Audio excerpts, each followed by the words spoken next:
Welcome. Welcome. Welcome back to the terrifying streams of Sebbywebz TV. I am here, live, on Esfand's balcony. My God, my voice. I'm here live on Esfand's excruciatingly terrifying balcony to read to you stories that are not actually that scary anymore. I think we've decided to just go for Brothers Grimm at this point. But we might, you know, it sort of works regardless. Now, God, man, my voice is really bad. Did my voice sound rough on Bonnie's stream? It sounds really bad right now. But welcome in, Ashnakoi. Welcome the Zerk. Welcome in. I'm drinking a cup of throat coat tea that hang on. What is that? I feel like I've got a literal frog in my throat, as they say. Peanut, welcome in, welcome in. I sound fine. How weird is this? It's easier for me to do the character voice than to speak in my own voice. But it's fine. Welcome. Welcome to the channel, Genova, welcome in. It'll be a rather short stream today. We shall only get into a story or two, because at midnight I should be playing Tekken with Lakari. So, it could be also that, no, I felt a bit weak last night. Maybe it's the aircon in the spare room blowing directly on me while I'm sleeping. It could be that. Maybe I'll have to turn the fan on to counter that, so it blows the air down or something. I don't know. I have to figure something out. Also, guys, you know, all my regulars, you know, I don't stream more than twice a week. And now I'm streaming and doing collabs literally every day. And it's crazy. It's few and far between. But how did you guys like yesterday's stream? That was just some lazy, low effort React content where I had a lot of fun there. It was very easy to just watch compilations of the new movie trailers and just look at the abysmal state of cinema today. But there were actually a few ones that looked really good. Mickey 17 looked really interesting. There was even like a drama about that kid who was in and out of, I don't know, just like prison and the teacher trying to help him. That actually looked really interesting. I appreciate that, Combat Car. Talking about stuff is chill, yeah.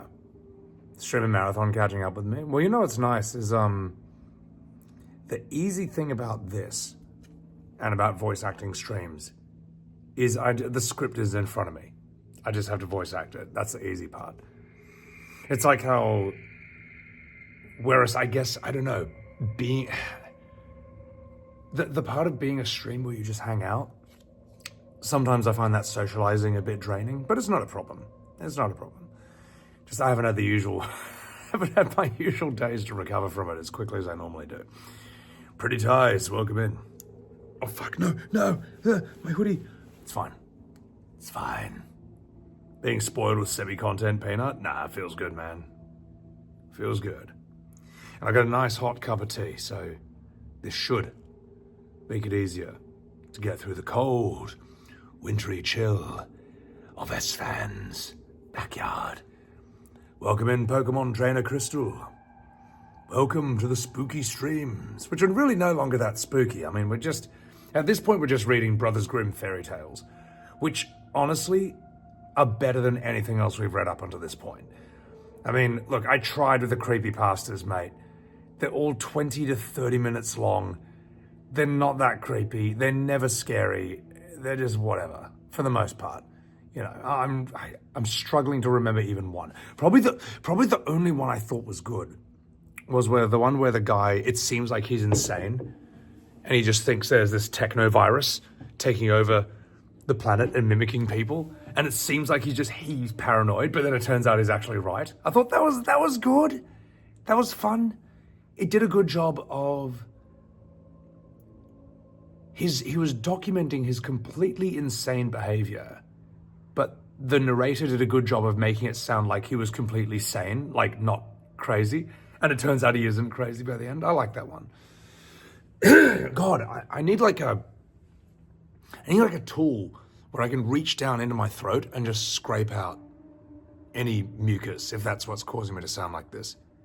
I don't know, hang on. Maybe I have to speak in a different voice. Well, maybe the Japanese protagonist voice is what I need, Daisaburo. Welcome in, Dice Fumbler. See, this sounds fun. See, if I talk like a literal demon, if I talk like a bad person, or like a villain, if I speak like this, it doesn't seem to hurt my voice. It's just me trying to talk normally. All right. I'm going to have a sip of this water.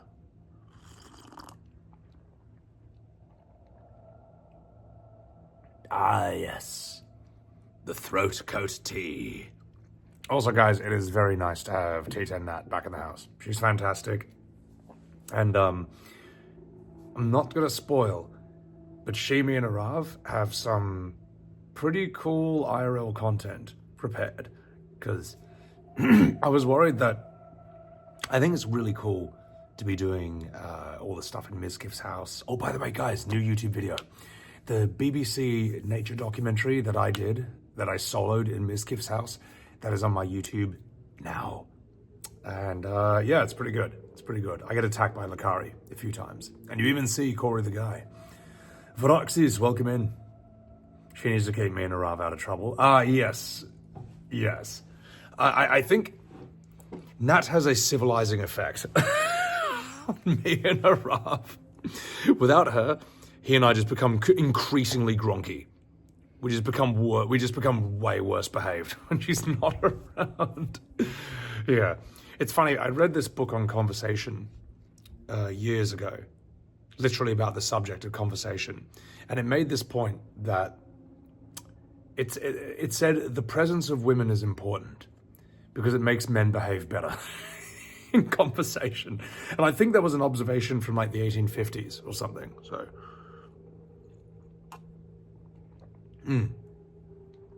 But anyway, no, it's true. It's true. What else? But yeah, because I was saying, while all the content in Mrs. House and stuff is cool, I don't only want to be here. Because at the same time, like, you know, yes, you got to collab and be on all the big boys' radars and all that and so on and so forth. But at the same time, I'm in Austin, Texas for the first time ever. Don't know when I'm coming back. And as we saw from the karaoke stream, there's a lot of cool shit in the city. We went to a very cool bar. We had a very cool outdoor IRL drinking stream, very nicely framed. You know, you guys were all simping for the waitress. Enjoying my time in Austin? Yeah. And that karaoke stream, even though I was by myself the whole time, there was no collabs at all. What the fuck is wrong with my voice? Hang on just a second. I sound like an old man.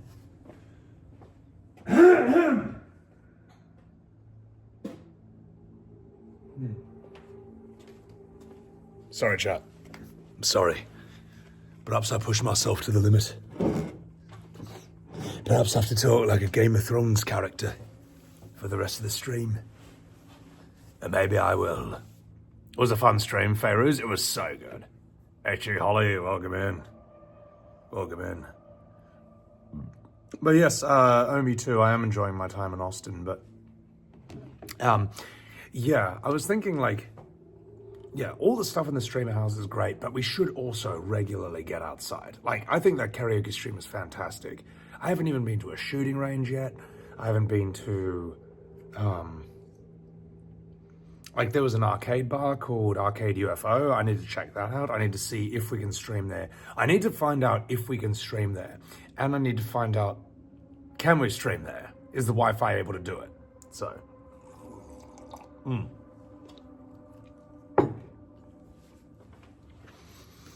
A foodie stream? Yeah, well the thing is, no matter what you do in IRL, it always ends with you going to get food anyway. So every stream turns into a food stream by the end. You know, and shooting ranges are there only a few hours anyway. Axe throwing with Julie was dope. Yeah, that was so sick. Yeah, what's up, Olympus? And bloody ziplining with Sushi Dragon was fantastic. And that I don't feel as filler content. I feel like that is good shit no matter what. That's good for like highlight compilations. That's good for like little vertical shorts and so on and so forth.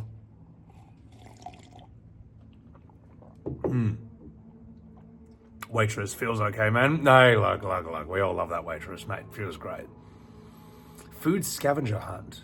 What is a food scavenger hunt? BBQ, Texan desserts. What, I go to places that you suggest? I'm new to these ideas. So, you gotta tell me, you gotta fill me in. Also, chat, tonight maybe I might play Tekken with Lakari for an hour or two. That said, before I go over though, I hope that I can at least get the PC from Nat for a second. If she hadn't streamed beforehand, then yeah, I'll go on and I'll just try and get my muscle memory back just for like 10 minutes and then go over and still lose. But if she's still streaming, not a problem. I gotta learn on the job. So, Zach, welcome in. What's going on, mate? Food scavenger. You look for food placed in odd places outside and eat it. I don't know if I want to do that. Oh, chat, I got a really sad story for you today. Well, I got a really sad story. Remember, I was a Huggy Supreme, welcome in. Strong coffee? I've had 2 today, mate. But, yeah, I got a really sad story. Remember all that Popeyes that I ordered yesterday? Yeah. Well, I put the mac and cheese in the fridge with the 12 wings and the ghost pepper chicken burger, chicken sandwich. Today, I woke up and I was so looking forward to eating them. And I opened the fridge and it was all gone. And you know why it was gone? No one ate it. The cleaning ladies chuck it out. I know, at first I was like, I know Arav wouldn't have eaten this. But no, the cleaning lady had chucked it out because it's quite a regular. She said she thought it was last week's Popeyes. And I was like, no, it was last night's. Oh no. Welcome in Toki. I was like, no. Yeah, because apparently there's, from her perspective, it wasn't her fault. I wasn't mad at all. But yeah, there was always like a lot of food in there and it was common for it to get spoiled. So she's used to emptying the fridge as part of her routine and chucking it out. And I emphasized, I'm not mad at you at all. It's all right. It's all right. They were in sealed containers, all right? So we might be able to find them. I'll tell you what, chap. We went through a few garbage bags and eventually we found the 12 boneless wings. And look, they were in a sealed container, all right? I still got, in the trash, yes, I still got a big old handful of hand sanitizer and I just slathered the outside of the container with it. I was like, I'm cleaning the shit out of this. Then I air fried it and if I get really sick in the next day or two, we'll know exactly why. But look, I really wanted those wings. Okay, I really wanted them. I'm sad I lost the ghost pepper sandwich, and I was so looking forward to the mac and cheese. I was actually really upset about it. Fuck, I'm really not happy about it. So, probably's a good idea. It was sealed. I ate it. It's fine, mate. It's fine. So, no. It was in the bag in the kitchen. So, pity, because the mac and cheese was more sealed. Order more. I'm actually really tempted to just do that right now. Because then I'll have some for tonight and tomorrow. And I need to leave notes on my food in the fridge from now on saying don't throw out. So I'm really sad about that though. Talking David, what's up? Welcome in. Do it, absent one. J Pierce, they don't clean understandable. No, look, that's what I said. It's not like, I was telling the cleaning lady, not a problem. It's not your fault. This is like a regular routine here. I get it. Link's Conspirat, welcome in. All right. But if I order, then I gotta freeze the stream for a second. Maybe I can do it on this phone. Oh, maybe I can do it on this phone. Oh my God, yes I can. Okay, all right, we might be able to do this again. Okay, fuck it, we're doing it on here. I will have my Popeyes, all right? I really enjoy that mac and cheese, and I'm not giving it up. I refuse. So, Popeyes, where are you? Come here, you dickhead. Homestyle mac and cheese. All right, large, and I'm ordering 2. I don't give a fuck what anyone says. All right, I wanted a mac and cheese for breakfast this morning, and I'm sad that I didn't get it. Fucking sad. So, what's up, Jordash? Make a Sebby's Popeyes emote. Dude, Popeyes is so good, man. Get 4? Oh my god. Got a bongo fat here. Is the KFC in America better than Australia? I don't know, Dangerous. I haven't tried it. Red beans and rice are dank? Yes. How's my delivery? I'll give you a 5 stars. Do we have any... Oh no! They're not doing their buy one, get one free anymore. Oh well. It's fine. You know what I'm gonna get, mate? 2 ghost pepper sandwiches. Fuck yeah. I think that's pretty good. What do you think, chat? That seems pretty good. 2 mac and cheese, 2 ghost pepper sandwiches. Also Boston Tashies, welcome in. KFC in America is the worst in the world. Many people have rated it as such. But Tachi, isn't it like from here? I betrayed Colonel Sanders. Hey, look, mate. Actually, no, I did. We did get him at the end. Love the voice battle tunes. Good. Because that's how it sounds for today's stream, sadly. KFC is only good if you haven't had Popeyes. Ah, okay. All right. Fuck it. I'm going to do it. KFC is from USA, brother. KFC was decent when you were younger, but now it's gross. Didn't Review Bra say that it's actually gotten really bad? And he makes a living reviewing fast food. Since the 90s, yeah. Maybe they changed the recipe. No, that's right. KFC got bought and they changed the recipe, didn't they? I see. I really can't think of what else I'd want other than 2 mac and cheese and 2 ghost pepper sandwiches, so... What else is there? You can't get better than the ghost pepper, mate.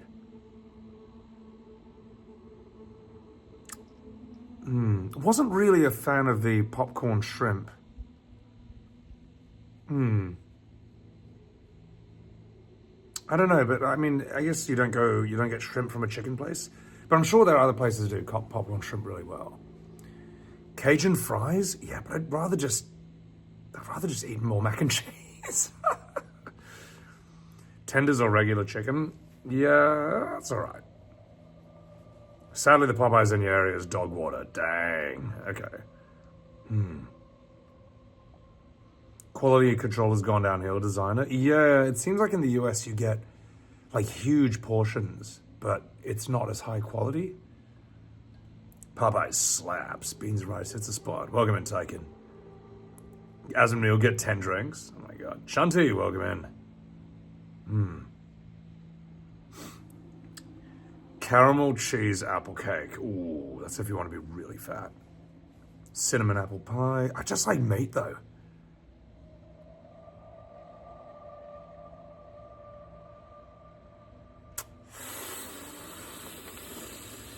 I might just gigaton this, man. Red beans and rice. Mashed potatoes really good, but I had it last night. You know what, chat? You know what? You know what? There comes a time in a man's life when you have to get really fat. And that's when you order a 3rd homestyle mac and cheese. Do I do this?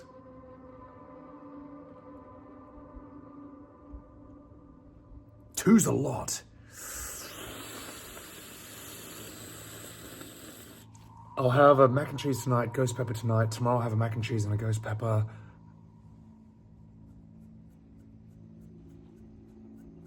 Yeah. Though it will be heavy though. Fuck it. We'll just get a 3rd ghost pepper. All right. That's my order. Here we go.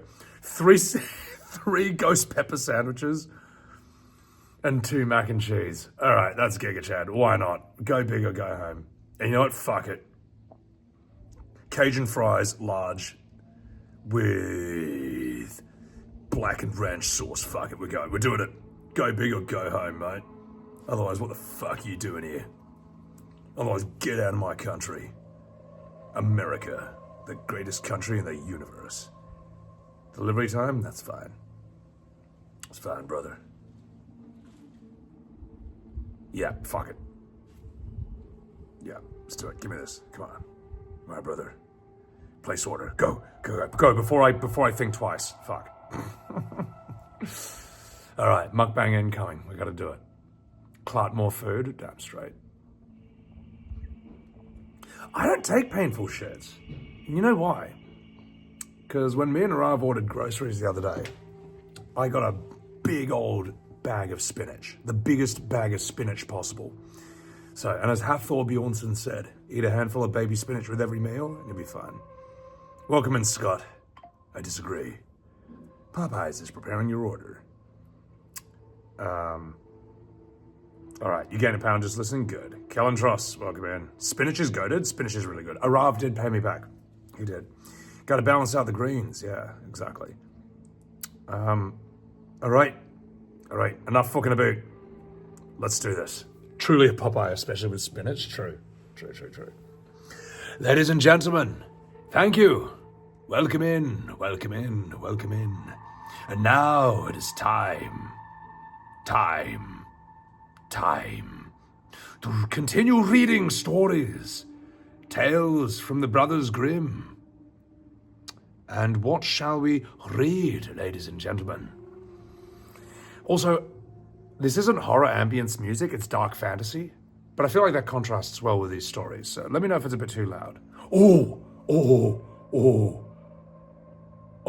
I know what we're gonna read.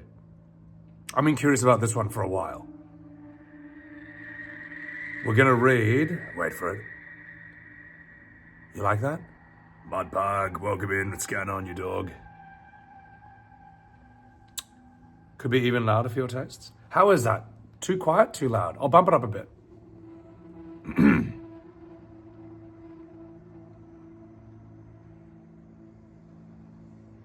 All right, how's that sound?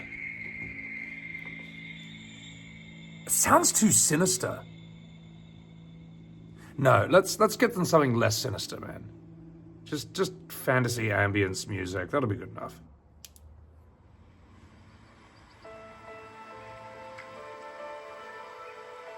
Seems too romantic.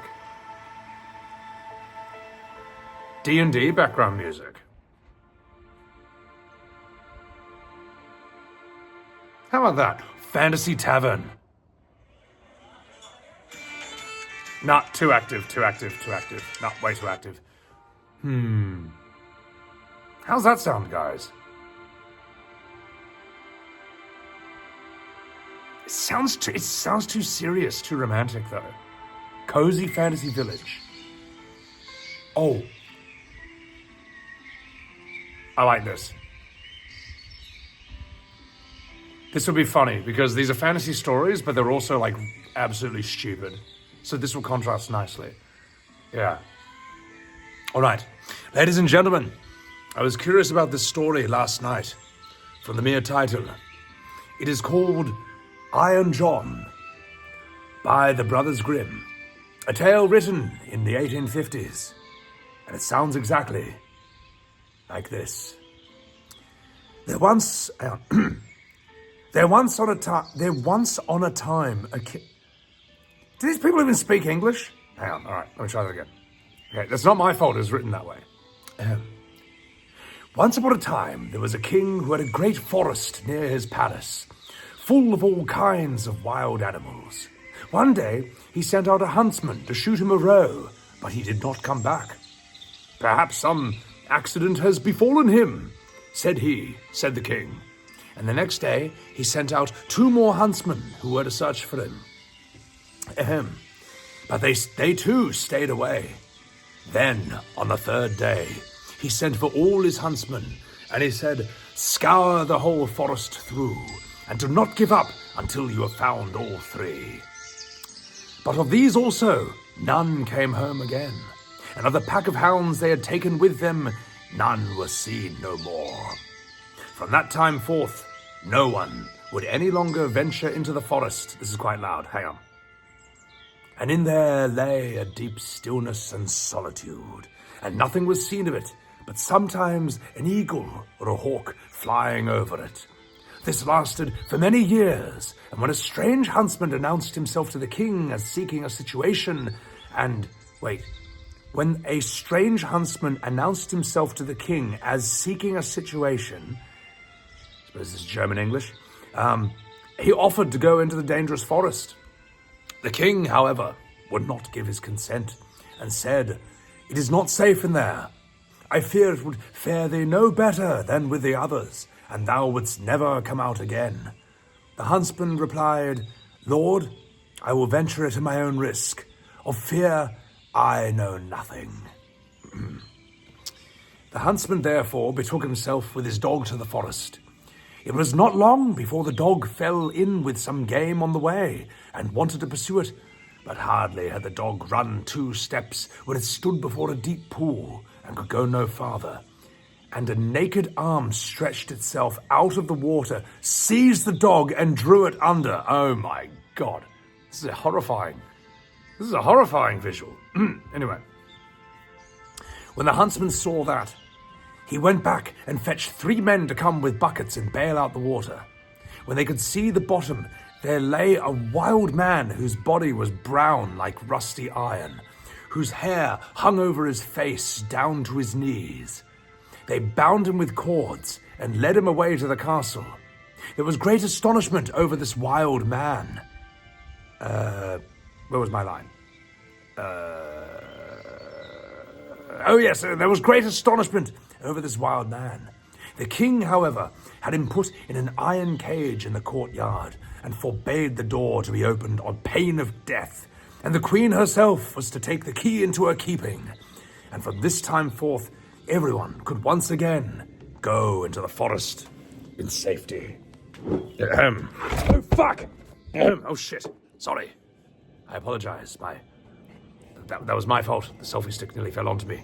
But it's all right. And thank you, Ostentatious, for enjoying the reading voice.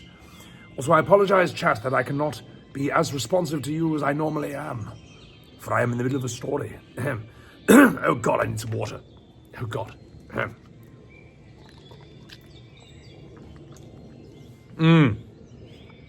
Oh, my God, that's good. Pain of death. The end. I'm kidding. That's not the end of the story. It'd be a bit crap if that was the story. To be now continued. The king had a son of 8 years, who once played in the courtyard, and while he was playing, his golden ball fell into the cage. The boy ran thither and said, "Oh, gosh, give me my ball." Ooh, what voice should we give Iron John? Okay, I go on. "Not till thou hast opened the door for me," answered the man. "Oh no," said the boy, I will not do that. The king has forbidden it, and fuck you." And he ran away. The next day he went again and asked for his ball. The wild man said, "Open my door." But the boy did not. On the 3rd day, the king had ridden out hunting, and the boy went once more and said, "Oh gosh, I can't open. Oh fuck, oh God, sorry. Oh, my selfie stick. Hang on. Gosh. Also, welcome in, Kent Ninja. The boy said, "Oh gosh, I cannot open the door even if I wished, for I have not the key." Let me just turn this up a bit. There we go, a bit better. Right. "I have not the key." Then the wild man said, "It lies under thy mother's pillow. Thou can get it there." The boy, who wanted to have his ball back, cast all thought to the winds and brought the key. The door opened with difficulty, and the boy pinched his fingers. When it was open, the wild man stepped out, gave the boy his golden ball, and ran away. The boy became afraid. He called and cried out, "Oh no, wild man, do not go away, or I shall be beaten." Because that's what you did back in the day. Oh, God. The wild man turned back, took him up, set him on his shoulder, and went with hasty steps into the forest. Then I adjusted my selfie stick. No, wait, hang on. There we go. Oh, good, it's fine. Ahem. The wild man picked up the boy and he ran into the forest. Where was I? Oh yes, when the king came home, he observed the empty cage and asked the queen how that had happened. She knew nothing about it and sought the key, but it was gone. So the king called her a wretched old cunt and he made her do the dishes. I'm sorry, no, he didn't do that. I'm sorry. Cut that. I was just testing if you were paying attention. Dozy days. Thank you for the follow. I appreciate it. So, the king was a top G, and then he sent out people to find his son in the fields, but they did not find him. Then he could easily guess what had happened, and much grief reigned in the royal court.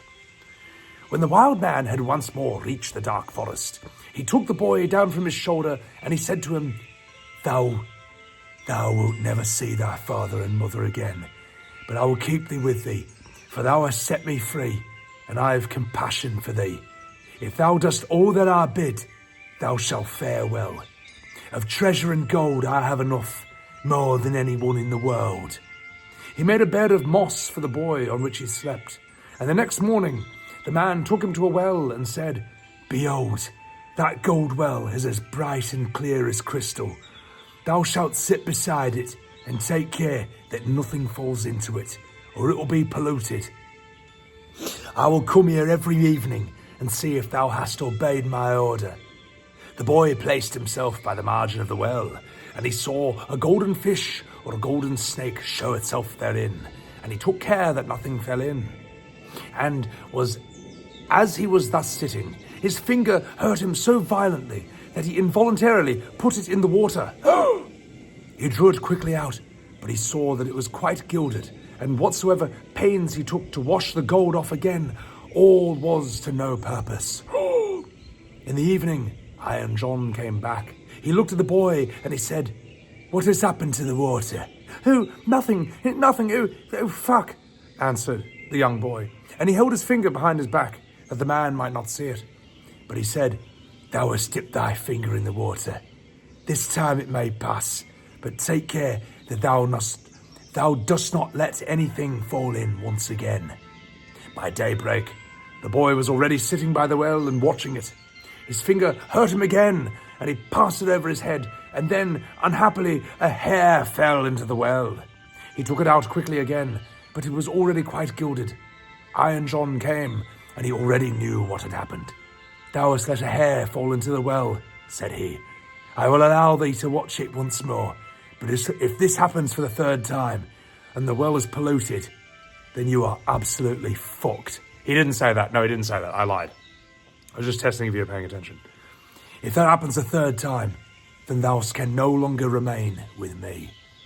Also, Preode, welcome in chat. Welcome in, people. Sorry if I haven't responded to chat in a while. We're just doing Brothers Grimm fairy stories, because these are, even though these are stories you could read, I read these when I was like 8 or 9 years old, man. But these are really intense when you read them as an adult. Anyway. On the third day, the boy sat by the well and did not stir his finger, however much it did hurt him. Preode! Oh, God, I'm sorry. And then the boy burped in the story. It wasn't me. I was simply reading the lines. But Preode, thank you. Thank you very much for the sub. I appreciate it. Anyway, the boy let out a mighty burp. It was in the story. And then he sat by the well, and he did not dip his finger in, no matter how much it was hurting him. But time was long, and he looked at the reflection of his face on the surface of the water. As he bent down more and more while he was doing so, trying to look straight into his eyes, his long hair fell down from his shoulders into the water. He raised himself quite quickly, but the whole of his head was already golden and shone like the sun. You can imagine how terrified the boy was. He took his pocket handkerchief and tied it around his head in order that the man might not see it. When the man arrived, he came to know everything. And he said, Take thy handkerchief off. And the boy said, no, I've converted to Islam. No, he didn't say that. I'm sorry, chat. I'm sorry. I was just checking if you were paying attention. No, sorry. So, he said, listen up, you fucking minge. Take the handkerchief off. And the golden hair streamed forth, and let the boy excuse himself as he might. It was of no excuse. It was no use. Thou hast not stood the trial. Thou can stay here no longer. Go forth into the world, where thou wilt learn what poverty is. But as thou hast not a bad art, and as I mean well by thee, there's one thing that I will grant thee. If thou fallest into any difficulty, come to the forest and cry, I and John. Thence I will come, and I will help thee. My power is great, greater than thou thinkest, and I have gold and silver in abundance. This is such a weird story, man. Like, this is not like any other story I've really read, or I don't know. I don't know. It's such a strange story. Is this guy a good guy or a bad guy? Our introduction to this guy is that he grabs a dog and drowns it, and I assume killed everyone who went into the forest beforehand. What is he? Anyway, then the king's son left the forest, and he walked up beaten and unbeaten paths ever onwards, until at length he reached a great city. There he looked for work, but he could find none, and he had learnt nothing by which he could help himself. He was absolutely useless, so he decided to find a profession that suited that lack of talent perfectly. He became a streamer. He immediately went to the headquarters of Twitch, and he said, Sir, I wish to find some work. However, since he was not a cute Asian girl, they immediately banned him and told him to fuck off. No, that's not what happened. I'm sorry. I just wanted to see if you were paying attention. Pierce, thank you very much for the sub. I appreciate it. Thank you very much. Thank you. I shall continue. So, there he looked for work, but since he was useless, he couldn't get employed, much like yourself. At length, he went to the palace, and he asked if they would take him in. The people at court did not at all know what they could make of him, but they liked him, and they told him to stay. All right, okay, that's really lucky, man. Normally, kingdoms and palaces would tell you to fuck off. So, anyway, at length, the cook took him into his service, and he said that he might carry wood and water and rake the cinders together. Once, when it so happened that no one else was at hand, the cook ordered him to carry the food to the royal table, but as he did not like to let his golden hair be seen... Oh, wait, yeah, he's a Super Saiyan, man. He's actually got golden hair. As he did not like his golden hair to be seen, he kept his little cap on. And welcome in, Blueberic and Senkaiatsu, and everyone into my chat. I'm sorry I'm not as responsive as I normally am, but I am in the middle of a story. Such a thing had never yet come under the king's notice, and he said, When thou comest to the royal table, thou must take thy hat off. He answered, Oh, gosh, I cannot, for I have a bad sore on the place of my head, and I had to shave my head for a subathon. The king had the cook I'm sorry, I've got to stop, chat. I've got to stick to the script. Anyway, the king had the cook called before him, and he scolded him. And he asked how he could take such a boy into his service, and that he was to turn him off at once. The cook, however, had pity, and he exchanged him for the gardener's boy. And lovely, thank you very much for the 100 bits, and thank you for the lurk. Now the boy had to plant and water the garden, to hoe and dig, and bear the wind and the bad weather. Once in summer, he was working alone in the garden. The day was so warm, he took his little cap off that the air might cool him, and the sun shone on his hair, which glittered and flashed much like Vegeta's hair when he went Super Saiyan for the first time on that planet trying to match Goku's power level. And the rays fell into the window through the bedroom of the king's daughter, and she sprang up to see what that could be. She saw the boy, and being a massive weeb herself, she cried out, Oh gosh, boy, bring me a wreath of flowers. He put on his cap with all haste, and he gathered wild and field flowers and bound them together. When he was ascending the stairs with them, the gardener met him and said, Oi, how canst thou take the king's daughter, a garland of such common flowers? Go quickly and get another, and seek out the prettiest and the rarest. Oh, gosh, replied the boy. The wild ones have more scent, and they will please her better. Crumbs. When he got into the room, the king's daughter said, "O gosh, take thy cap off. It is not seemly to keep it on in my presence." He said again, I may not. I have a sore on my head, and I had to shave it for a subathon." She, however, caught at his cap, and she pulled it off. And then his golden hair rolled around on his shoulders like Broly when he turned into the legendary Super Saiyan, and it was splendid to behold. He wanted to run out, but she held him by the arm and gave him a handful of ducats, whatever the hell that is. With these, he departed, but he cared nothing for the gold pieces, which apparently is the currency of ancient Germany back in the 1700s. He took them to the gardener, and he said, "Oh gosh, I present them to thy children. They can play with them." The following day, the king's daughter again called to him that he was to bring her a wreath of field flowers. And when he went in with it, she instantly snatched at his cap and wanted to take it from him, but he held it fast with both hands. She again gave him a handful of ducats, or ducats, of shekels, but he would not keep them, and he gave them to the gardener for playthings for his children. On the third day, things went just the same. She could not get his cap from him, and he would not have her money. Not long afterwards, the country was overrun by war. Jesus, that escalated rather quickly.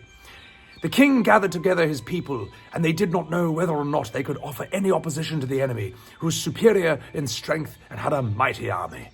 He said to the gardener's boy, "I am grown up." Then said the gardener's boy, Oh gosh, I am grown up. I will go to the wars also, only give me a horse." The others laughed and said, "Oi, seek one for thyself when we are gone, and we will leave one behind in the stable for us. Ha, fuck you." When they had gone forth, he went into the stable. He got on the horse. He got the horse out. It was lame on one foot, and it limped hobblety-jig, hobblety-jig. Nevertheless, he mounted it, like I mounted your mother last night, and he rode away into the dark forest. When he came to the outskirts, he called Iron John 3 times, so loudly that it echoed through the trees. Thereupon the wild man immediately appeared, and he said, "So, what dost thou desire?" "Oh gosh, I want a strong steed, for I am going to the wars." "Then thou shalt have, and thou shalt have more than thou asked for." Then the wild man went back into the forest, and it was not long before a stable boy came out of it, who was leading a horse that snorted with its nostrils, who could hardly be restrained, and behind them followed a great troop of soldiers entirely equipped in iron, and their swords flashed in the sun. The youth made over his 3-legged horse to the stable boy. He mounted the others, and he rode at the head of the soldiers, much like when they blew the goblin horn in Overlord, which is a rare item, it was actually a common item that activates differently under certain conditions. But it's fine. That's completely unrelated. Anyway, when he got near the battlefield, a great part of the king's men had already fallen, and little was wanting to make the rest give way. The youth galloped thither with his iron soldiers, and broke like a hurricane over the enemy, and he beat down all who pursued him. They began to fly, but the youth pursued, and he never stopped, until there was not a single man left. Instead of, however, returning to the king, he conducted his troop by the byways of the forest, and he called forth Iron John. "What dost thou desire?" asked the wild man. "Oh gosh, take back thy horse and thy troops, and give me thy 3-legged horse again." All that he asked for was done, and soon he was riding on his 3-legged horse. When the king returned to his palace, his daughter went to meet him. She wished him joy and victory, and she flashed her tits about, which nearly got him banned on Twitch. "Oh gosh, I am not the one who carried the victory," said he. A strange knight came to my assistance with his soldiers. Yes, oh gosh." The daughter wanted to hear who the strange knight was, but the king did not know, and he said, "He followed the enemy. I did not see him again." Hang on, let me turn this. There we go. "He followed the enemy. I did not see him again." She inquired of the gardener where the boy was, but he smiled and he said, "He's just come on his 3-legged horse, and the others have been mocking him and crying, 'Here comes our hobblety-jig back again. Har, I'm also a pirate.'" They asked too, "Under what hedge hast thou been lying sleeping all the time?" He, however, said, "Oh gosh, I did the best of all. I would have gone, it would have gone badly without me, oh gosh. And then he was still even more ridiculed. Kupo. Oh God, I'm going to read some chats real quick. Also, let me just check my Uber Eats and see how far away that is. It will be here in 13 minutes. All right. Yeah, but welcome in, guys. Sorry if I'm not responding to chat. Ionjas, his hair is literally gold, yeah. Pogaroos, W Food. I'm looking forward to it, mate. I'm looking forward to it. Also, it's fucking cold out here. My God, it's really cold. But it's fine. The king said to his daughter, I will proclaim a great feast that shall last for 3 days, and thou shalt throw a golden apple. Perhaps the unknown will come to it. When the feast was announced, the youth went out into the forest and called Iron John. What dost thou desire? Asked he. Oh gosh, I wish I may catch the king's daughter's golden apple. It's as safe as thou hadst it already, said Iron John. Thou shalt likewise have a suit of red armour for the occasion, and ride on a spirited chestnut horse. When the day came, the youth galloped on the spot. He took his place amongst the knights, and was recognized by no one. The king's daughter came forward. She threw a golden apple to the knights, but none of them caught it but he, and only as soon as he did, he galloped away. And then I checked the weather in Austin, because it's really fucking cold. Welcome in, Blaugrana. And then Sebbywebz checked the weather in Austin, Texas, and it said that it was 49 degrees Celsius, which even for someone who measures things in real units like Celsius, 49 degrees Fahrenheit, fucking hell. Even I know that is extremely cold. It is extremely cold. Let me see what that is in real degrees. Let's see. Fahrenheit, Celsius convert. That is... Wait a minute. That's 9 degrees Celsius, man. That's fucking so cold, man. That's really cold, Ree. Oh, I'm sad.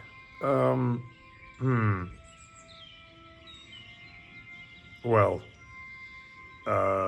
Wait, where's the story? There is my story. Fucking hell. Celsius Gang Lutama. Yeah, good choice. All right. Okay, so the princess threw a golden apple, and the main character caught it, and then he fucked off. On the second day, Iron John equipped him as a white knight, and gave him a white horse. Again, he was the only one who caught the apple, and he did not linger an instant, but galloped away. The king grew angry, and he said, "My God, this is not allowed. It's against TOS. He must appear before me and tell me his name." He gave the order that if the king who caught the apple should go away again, they should pursue him. And if he would not come back willingly, they were to cut him down and stab him. Oh my God. Fahrenheit is God's measurement. I don't make the rules. I just enforce them, brother.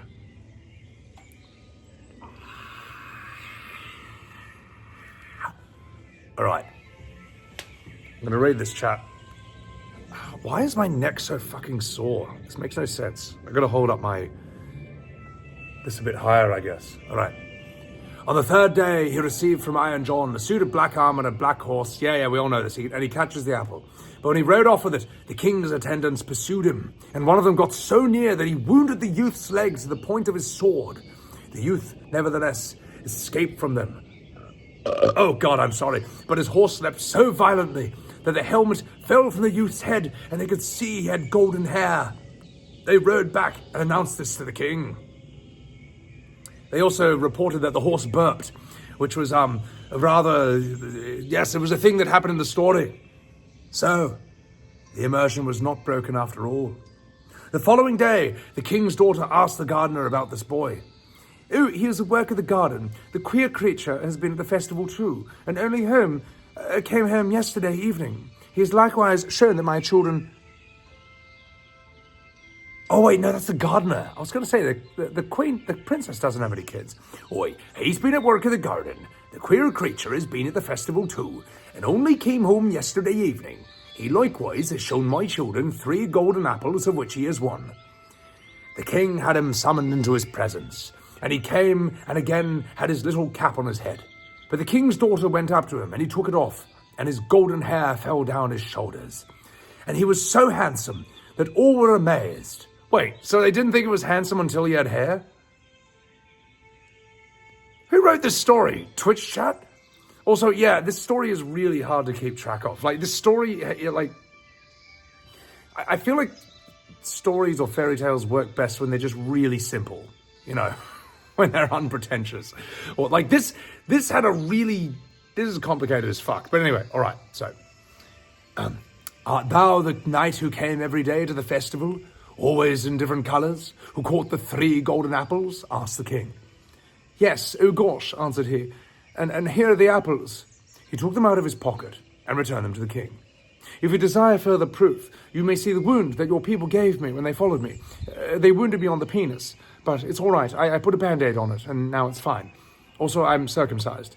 Also, I am likewise the knight who helped you to your victory over your enemies. I'm the one who showed up with all the soldiers and the troops. Like when the girl blows the goblin horn in Overlord, season, I think, 3, and it turns out to operate differently under different circumstances. My father is a mighty king. Wait, I'm so sorry. I'm so sorry. I lost track of the story. That's my own fault. That's actually my own fault. Sorry. Anyway, I am likewise the knight who helped you with your victory over your enemies. If thou canst perform such deeds as that, thou art no gardener's boy. Tell me, who is thy father? My father is a mighty king, and gold have I in plenty as great as I require. I well can see, said the king, that I owe thanks to thee. Can I do anything to please thee? Well, yes, indeed you can. You can get down on your knees and give me a blowy joey. I haven't had it in weeks. No, he didn't say that. He didn't say that. But the king does say, is there anything I can do to please thee? Which is a line you should never say to anyone. Is there anything I can do to please thee? Yes, answered he. Indeed you can. Give me your daughter to wife. The maiden laughed and said, oh gosh, he does not stand much on ceremony, but I have already seen by his golden hair that he was no garden boy. He was actually a Super Saiyan 3. And with that, she went and she kissed him. His father and mother came to the wedding and were in great delight, for they had given up hope of ever seeing their dear... Wait. Okay, so the king and queen come there who had given up hope of ever seeing their son again. As they were sitting at the marriage feast, the music suddenly stopped. The doors opened, and a stately king came in with great retinue. He went up to the boy, embraced him, and said, I am Iron John. It was by an I was cursed by an enchantment to be a wild man, but thou hast set me free by a weird set of circumstances, and all the treasures which I possess shall be thy property. The end. What the fuck? That story was fucking shit. That story was crap, man. that story was an absolute mess. All right. I think a better story that we did yesterday was The Crow, the Mouse, and the Sausage. That was a way better story. Kutoyakan, yeah, that made absolutely no sense at all. Damn, I thought Iron John was about a guy who I assume is as strong as iron or something like that, and just fucks people up. That would have been way cooler. That would have been mad. So, anyway, fuck me, it's so cold out here. Oh my god. Oh my god. Fuck. I'm gonna push this chair in heaps. Also, I'm just gonna check on my Uber Eats. 3 minutes away. Dude, the sausage, the mouse, and the bird was the best story. The fact that that one of the 3 main characters was a sausage was like the best part of it. So, I should scare T10 again. I don't know if I can. Are the lights off, Rich Tunes? Which they should be for a horror story, for a horror game. Yeah, Iron John, I give that 0 out of 10. That was trash. The 3 Black Princesses was really bad as well, which is actually the name of the story.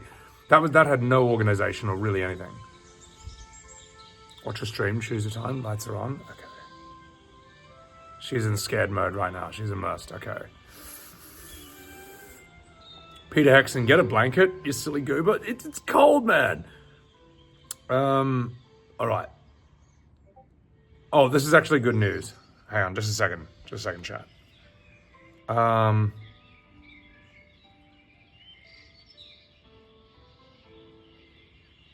Just 1 second.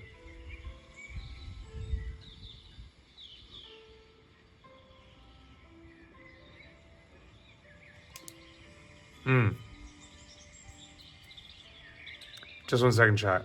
I'm just organizing a collab right now. It's gonna be sick.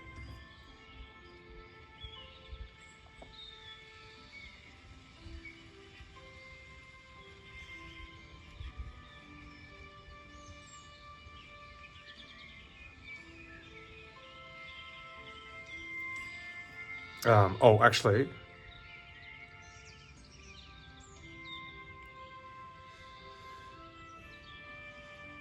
Yeah.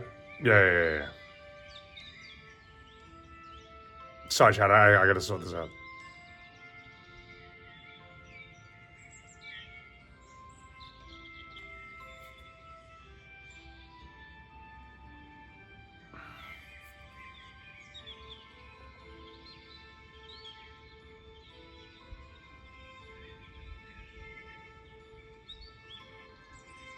All right, cool. All right. Fuck, I'm so cold.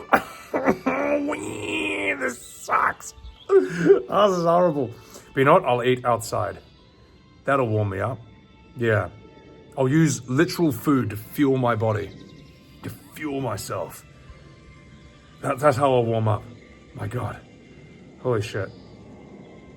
The man who wanted to learn the shutter. I'm fine with doing the also welcome in Fat Bottom Leader. I'm fine to do I'm fine to stick with Brothers Grimm. These stories are amazing. But Iron John was crap. That had a really cool name, and then it was just fucking shit. Let's see what else we got. The Lambkin and the Little Fish. I want one that has a really stupid... The Donkey. No, wait. The Ungrateful Son. No, we did that one. The Turnip. The Old Man Made Young Again. The Lord's Animals and the Devils. The Beam, the Old Beggar Woman. The Three Sluggards. The Three Sluggards. Okay. I like ones with bad behavior. The Stolen Farthings. The Sparrow and His Four Children. Ooh, I like ones where the main characters are animals. Those are always good. We should also do like the classic ones everyone knows, like Cinderella and shit. Because, you know, we always know those. Snow White and Rose Red. Lazy Harry. Oh, that sounds fucking dope. All right, my food's here. Fuck it, I'm gonna... Oh, God. Tell it, chat, I'll be right back. I'll be right back. Right, Lazy Harry sounds fucking sick. Strong Hands? That sounds mad. Yeah, we'll open that one. Lean Lisa? Lean Lisa was a very different way of thinking from Lazy Harry and Fat Trainer. Who the fuck is Fat Trainer? What? All right, these are great stories. All right, okay. I'll be right back. I gotta get my food. And I'll eat it out here. That's how I'll warm up.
Right. I'm here, chat. I'm fucking here. We're gonna start with a ghost pepper sandwich, okay? Because that's gonna heat me up. Well, we're gonna find out if chili can scientifically heat you up, all right?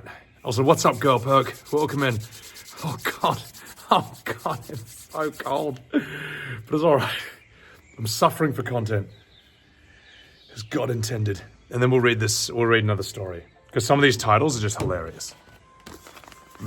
All right, let's do this. And hopefully, the heat from the food, or the energy from the food, will regulate the heat in my body. Let's fucking do this. God.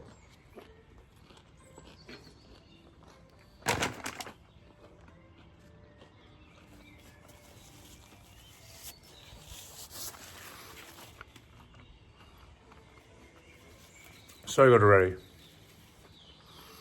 You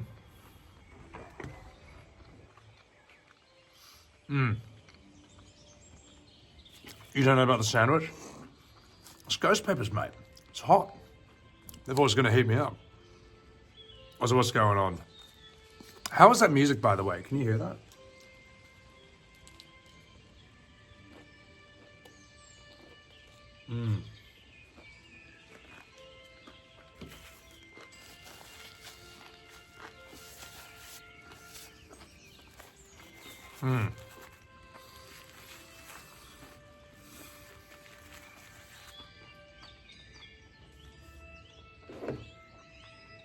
Hydrator, welcome in.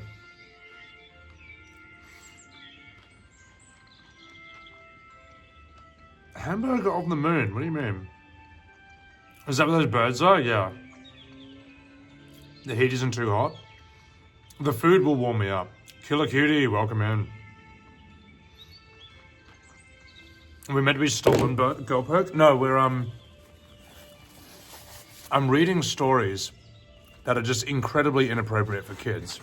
Actually, no, the last one was kind of whatever. But they're Brothers Grimm stories. So it actually has like the origins of Snow White and Cinderella.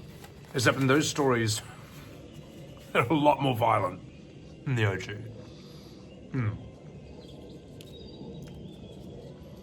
A story I could make?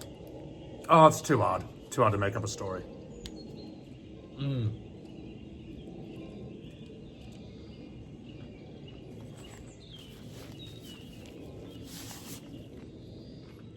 Oh, really good.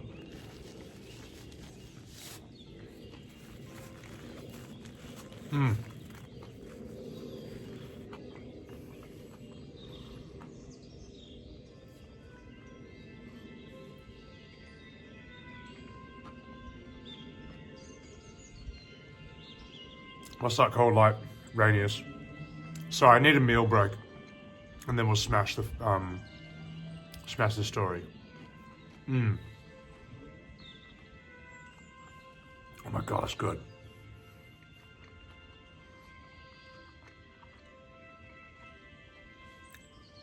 Chicken sandwiches are excellent. Nah, it's good shit, man. Very comforting food. Would that fall under the category of comfort food? Or what defines comfort food, chat? Like, I don't know if there's what the specific parameters of comfort food are.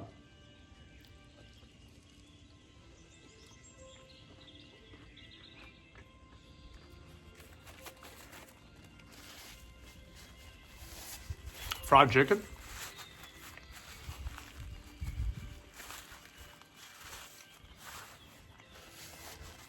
Reminds you of home. I haven't seen Girl Dinner. Okay. That could be any food though, right? Now, if you're from Japan, surely sushi would be comfort food, right?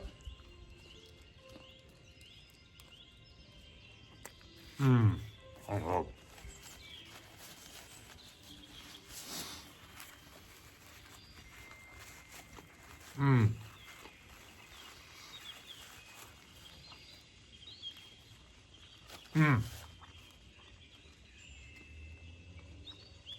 Piccolo, mac and cheese, yeah. Blue, I am eating Popeyes again, because I had 12 wings, I had mac and cheese, and I had a ghost pepper sandwich in the fridge that I was going to eat for breakfast today. And I woke up and it was all gone because the cleaning lady threw it out because she thought it was last week's Popeye. I was like, no, that was last night's. No. It's all right. It's all right. They were in very sealed containers. They still might be good. So we went through the garbage bags and all we could find was the 12 boneless wings. So I got it out, absolutely coated the outside of the box with hand sanitizer, chucked them all in the air fryer, and I did my duty. So if I'm suddenly sick tomorrow or in the next few days, there might be a theory as to why that happened, but it should be fine. Should be fine. You know what? It's fucking worth it. I'll do it again.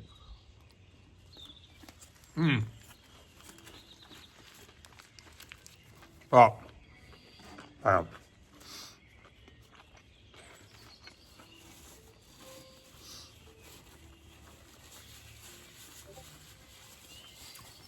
I wasn't mad at her at all.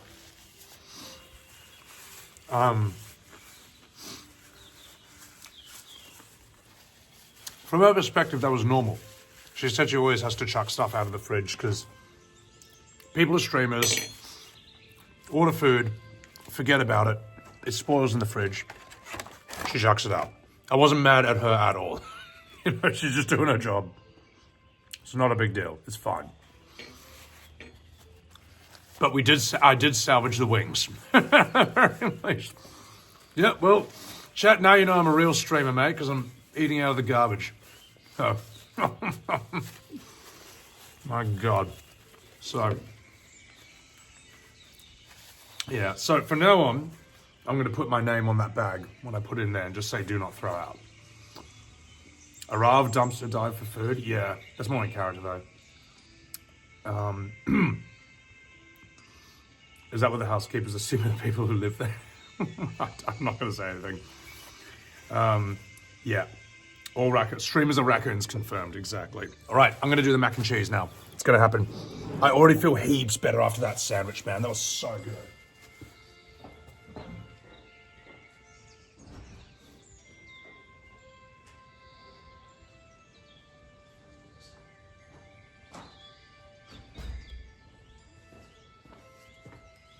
All right, boys and girls, it's mac and cheese time. I swear, I'm going to eat this food and it will basically make me warmer. Because apparently that's why, well, I mean, that's the difference between warm-blooded and cold-blooded. Reptiles being cold-blooded only need to eat 1/10 of the food that we need. Or mammals, because reptiles heat themselves up in the sun. 45 Lover, thank you for the raid, welcome in. Reptiles heat themselves up with the sun, whereas animals do it with their own food. But that means mammals need to eat 10 times as much. That's why a snake can just sit there for 3 days doing absolutely nothing until like a mouse just walks by it and then just eats it. So, all right, here we go. Mac and cheese, brother. But the fact that mammals can heat themselves with their own food is how they were able to colonize or occupy pretty much every part of the world in a way reptiles can't. They can't do anything in cold environments. Oh my God.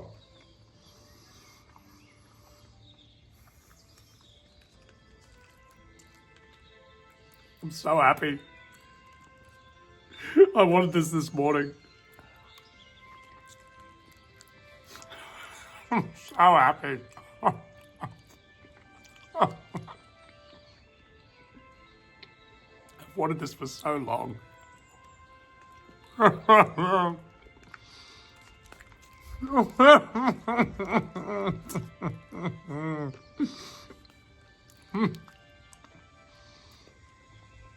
So tasty and warm.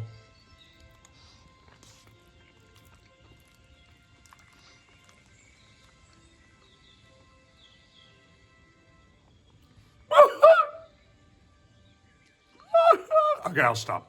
Sorry.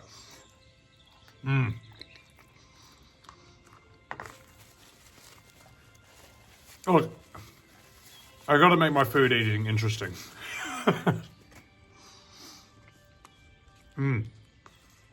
Thank you for enjoying the cinema.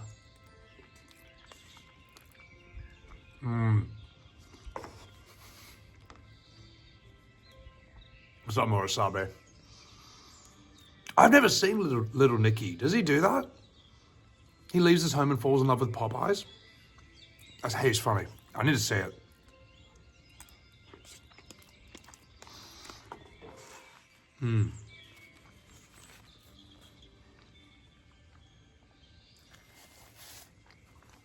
Jollibee. Okay. So what about soul food, chat? What is that exactly? Because I was in that Uber with that lady and she was saying like it's fried chicken and stuff. I don't know anything else about that.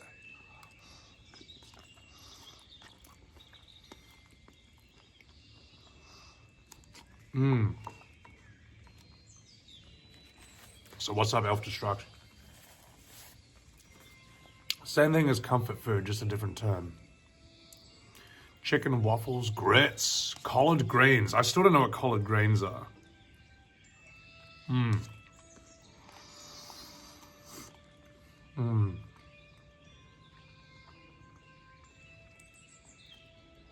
Genshin, thank you for the follow. West African, Caribbean, French and Spanish cooking. Okay. Oh my God.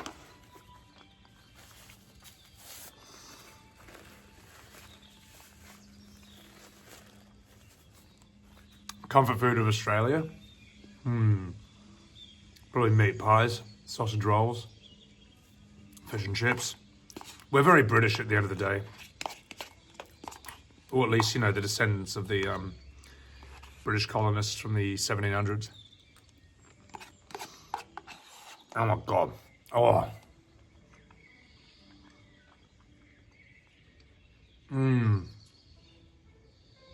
Making you hungry? Oh my God.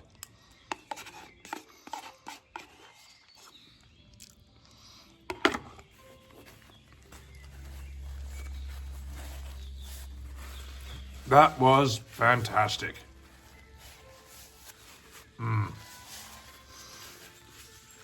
I actually feel less cold after eating that, which is nuts. Like, it's actually a Popeye effect. You know when he eats spinach and he gets stronger and he can deal with a challenge that was previously just like destroying him. Oh God, that's good. I actually feel like a Saiyan. Like, before I was Goku when he was hungry, you know, he just hates crap. He can't do anything. Now I feel like Goku after a meal. Now I feel good, brother. Cracker Barrel. What does Cracker Barrel serve? What's my power level? I don't know. Debatable answer. All right. Oh my God. Oh my God, that was so good. Oh. All right. Now I feel like a man. Southern kitchen kind of thing. Hash brown casserole, brother. Let me just blow my nose and then we'll get down to business. Well, okay, we're going to continue the stories, all right? I was potentially going to... Oh, God. Oh, God. Oh, that's disgusting. Ladies, can you believe I'm single? Oh, God. Oh. Yeah. Remember at karaoke when women were flocking to me? Boy, look what they missed out on, mate. Look what they missed out on. Oh, yeah. That's right. Men in chat. Zayla and Riz. Zay be a chick magnet. So, anyway, enough fucking about. Let's keep doing this story. Sounds like you're on a good day. 10 times gravity in the US. That's my training gadget. Yeah. So.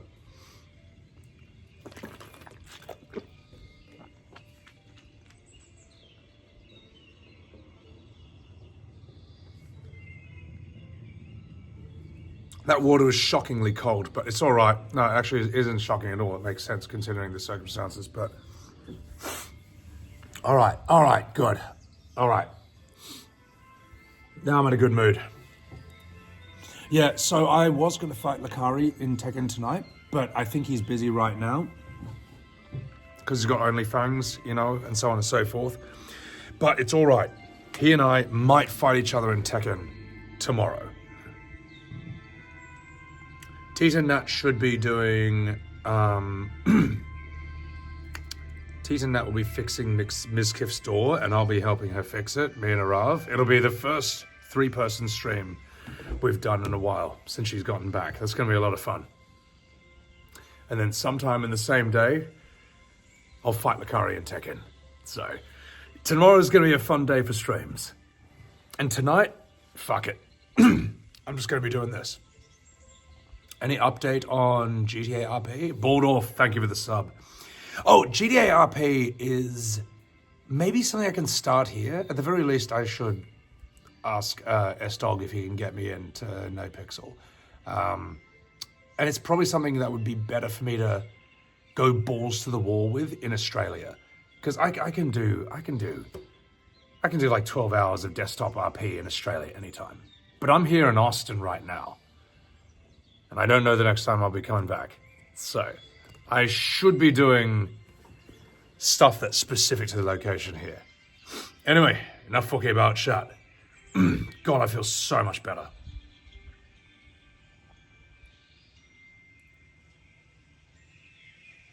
All right. Let's see what other stories we have here. Nixon will form the nail. Poor boy in the grave, the true the Hare and the Hedgehog. Ooh. The Hare and the Hedgehog. Wait, is that just the tortoise and the hare? These guys just ripped the shit off. All right. The Master Thief. That's a cool name. That sounds dope.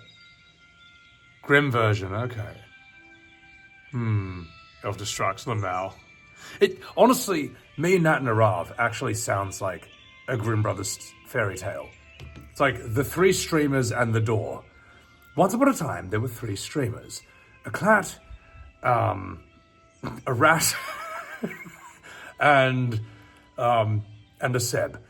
And one was big, one was small, and the other was medium-sized. They went to the home of a great king called Miskiff, who let the rat into his home. The rat, however, wanted more views.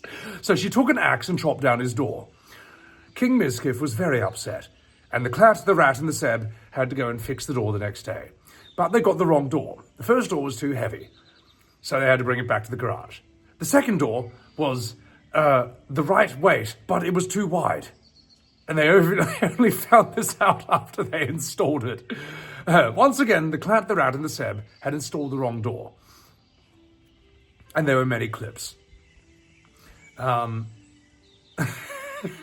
the rat flew to Japan and ate a lot of sushi.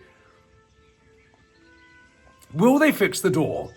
Find out tomorrow on the next episode of the clat, the rat, and the Seb. Oh, God. That's so stupid, man.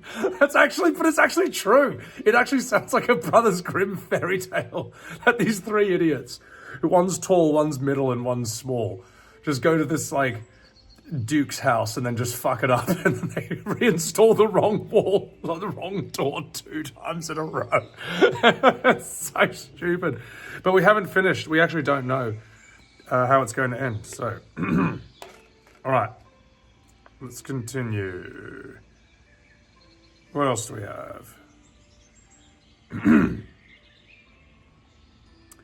Golden Key, 12 Apostles, the Rose, Poverty and Humility, God's Food. Okay. Hazel Branch. Puss in Boots? Fuck yeah. The Hand with the Knife? No. No, they don't have this story.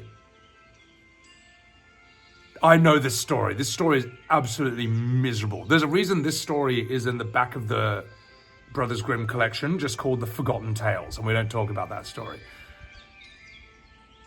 Oh my god, I can't believe I have that. We should read it though, because it's absolutely miserable. All right, fuck it. Let's go. Let's see what else we got.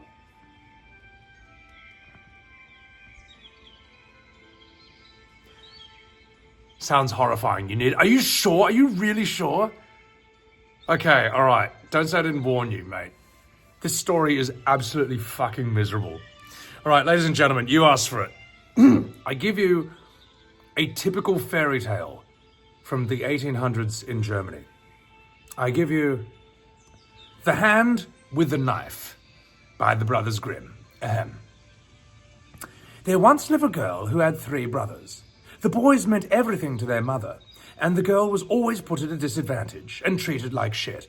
Okay, no, she was treated badly. I won't name this. So, she was treated badly. Every day, she had to go out to a barren heath to dig peat, which was used for cooking and heating. A dull old tool was all she had for that nasty work. The little girl had an admirer, a simp. She had an elf who lived in a hill near her mother's house. Whenever she passed by that hill, the elf would stretch his hand out of the boulder and hold a very sharp knife that had special powers, and they could cut through anything. She was able to dig out the peat quickly with a knife, go home with the required amount, and when she got to the boulder, she tapped on it twice. The hand would reach out and it would take back the knife. When the mother began to notice how quickly and effortlessly the girl brought home the peat, she told the brothers that someone else had to be helping her with her work. Otherwise, it wouldn't be possible. The brothers stealthily followed her, and they saw how she got the magical knife. They caught up with her, and they forced her to give the knife to them. They headed back, struck the rock as the girl had done, and when the good elf stretched his hand out, they cut it off with his own knife. The bloody arm pulled back, and because the elf believed that his beloved girl had betrayed him, he was never seen again. The end. That's the fucking story. That is absolutely miserable. That's seriously, that's it. That's the end. That's where the story ends. It's fucking trash. What is the moral of this story, mate? What is the message I'm supposed to get from that? That is fucking miserable. That is terrible. Playing full. My streams while leveling in WoW are good. I hope they are, man. If you guys are playing WoW and my streams are entertaining you while you just, set about this impossible task, I'm glad to hear that, because that is fucking awful. What is the story? There's a girl and her brothers are pieces of shit to her, and the one guy who tries to help her gets wrecked, and then he thinks the girl did it. And that's it. The story is stop asking Grandpa for a story, little shit. That's it. All right, let's read one that sounds a bit funnier. Lazy Harry. Okay, okay, all right, chat. Well, we're going to have a comic relief story after that, because that was dreadful. Ladies and gentlemen, Lazy Harry by the Brothers Grimm. Harry was lazy, and although he had nothing else to do but drive his goat daily out to pasture, he nevertheless groaned when he went home after his day's work was done. "Fuck me, it's indeed a heavy burden," said he, "and a wearisome employment to drive a goat into the field this year, day after day." Actually, we'll give him a different voice. Oi. "It's indeed a heavy burden," said he, "and a wearisome employment to drive home a goat into the field this way, year after year, till late into the autumn. If one could but lie down and sleep, but no, one must have one's eyes open, lest it hurts the young trees, or squeezes itself through the hedge into a garden, or runs away altogether. How can one have any rest, or peace of one's life?" He seated himself, collected his thoughts, and considered how he could set his shoulders free from this burden. For a long time, all thinking that this was to no purpose. But suddenly, as if scales fell from his eyes, "Oh, I know what I'll do," he cried. "I will marry Fat Trina, who also has a goat, and can take mine out with her." Why is this character's name Fat Trina? This is so... Oh, that's great. Anyway, "I will marry Fat Trina, who also has a goat, and I can take mine out with hers. Then I will have no more need to trouble myself. So Harry got up and he set his weary legs in motion, and he went right across the street, for it was no farther to where the parents of Fat Trainer lived, and he asked for their industrious and their virtuous daughter's hand in marriage. The parents did not reflect. This poor woman's name, man. The parents did not reflect long. Well, birds of a feather flock together, they thought, and consented. Look, just because you're fat doesn't mean you're lazy, all right? I mean, you know, some people, it's their build. There's a fat guy on Instagram who literally does parkour, all right? He works hard. So, he's called the Fat Free Runner, by the way. You should check him out. So, Fat Trainer became Harry's wife and led out both the goats. Harry had a good time of it and had no work that he required to rest from but his own idleness. So, he went out with her now and again and said, I merely do it that I may afterwards enjoy resting more. Otherwise, one loses all the feeling for it. This guy's such a Gronk, man. So he actually does a bit of work so he can enjoy being lazy more. So it's not just the same thing all the time. That's amazing. But Fat Trainer was no less idle. Oi, dear Harry, she said one day, why should we make our lives so toilsome when there's no need for it, and thus ruin our best days of our youth? Would it not be better for us to give the 2 goats which disturb us every morning in our sweetest sleep with their bleating to our neighbour? Then he will give us a beehive for them. We'll put the beehive in a sunny place behind the house and trouble ourselves no more.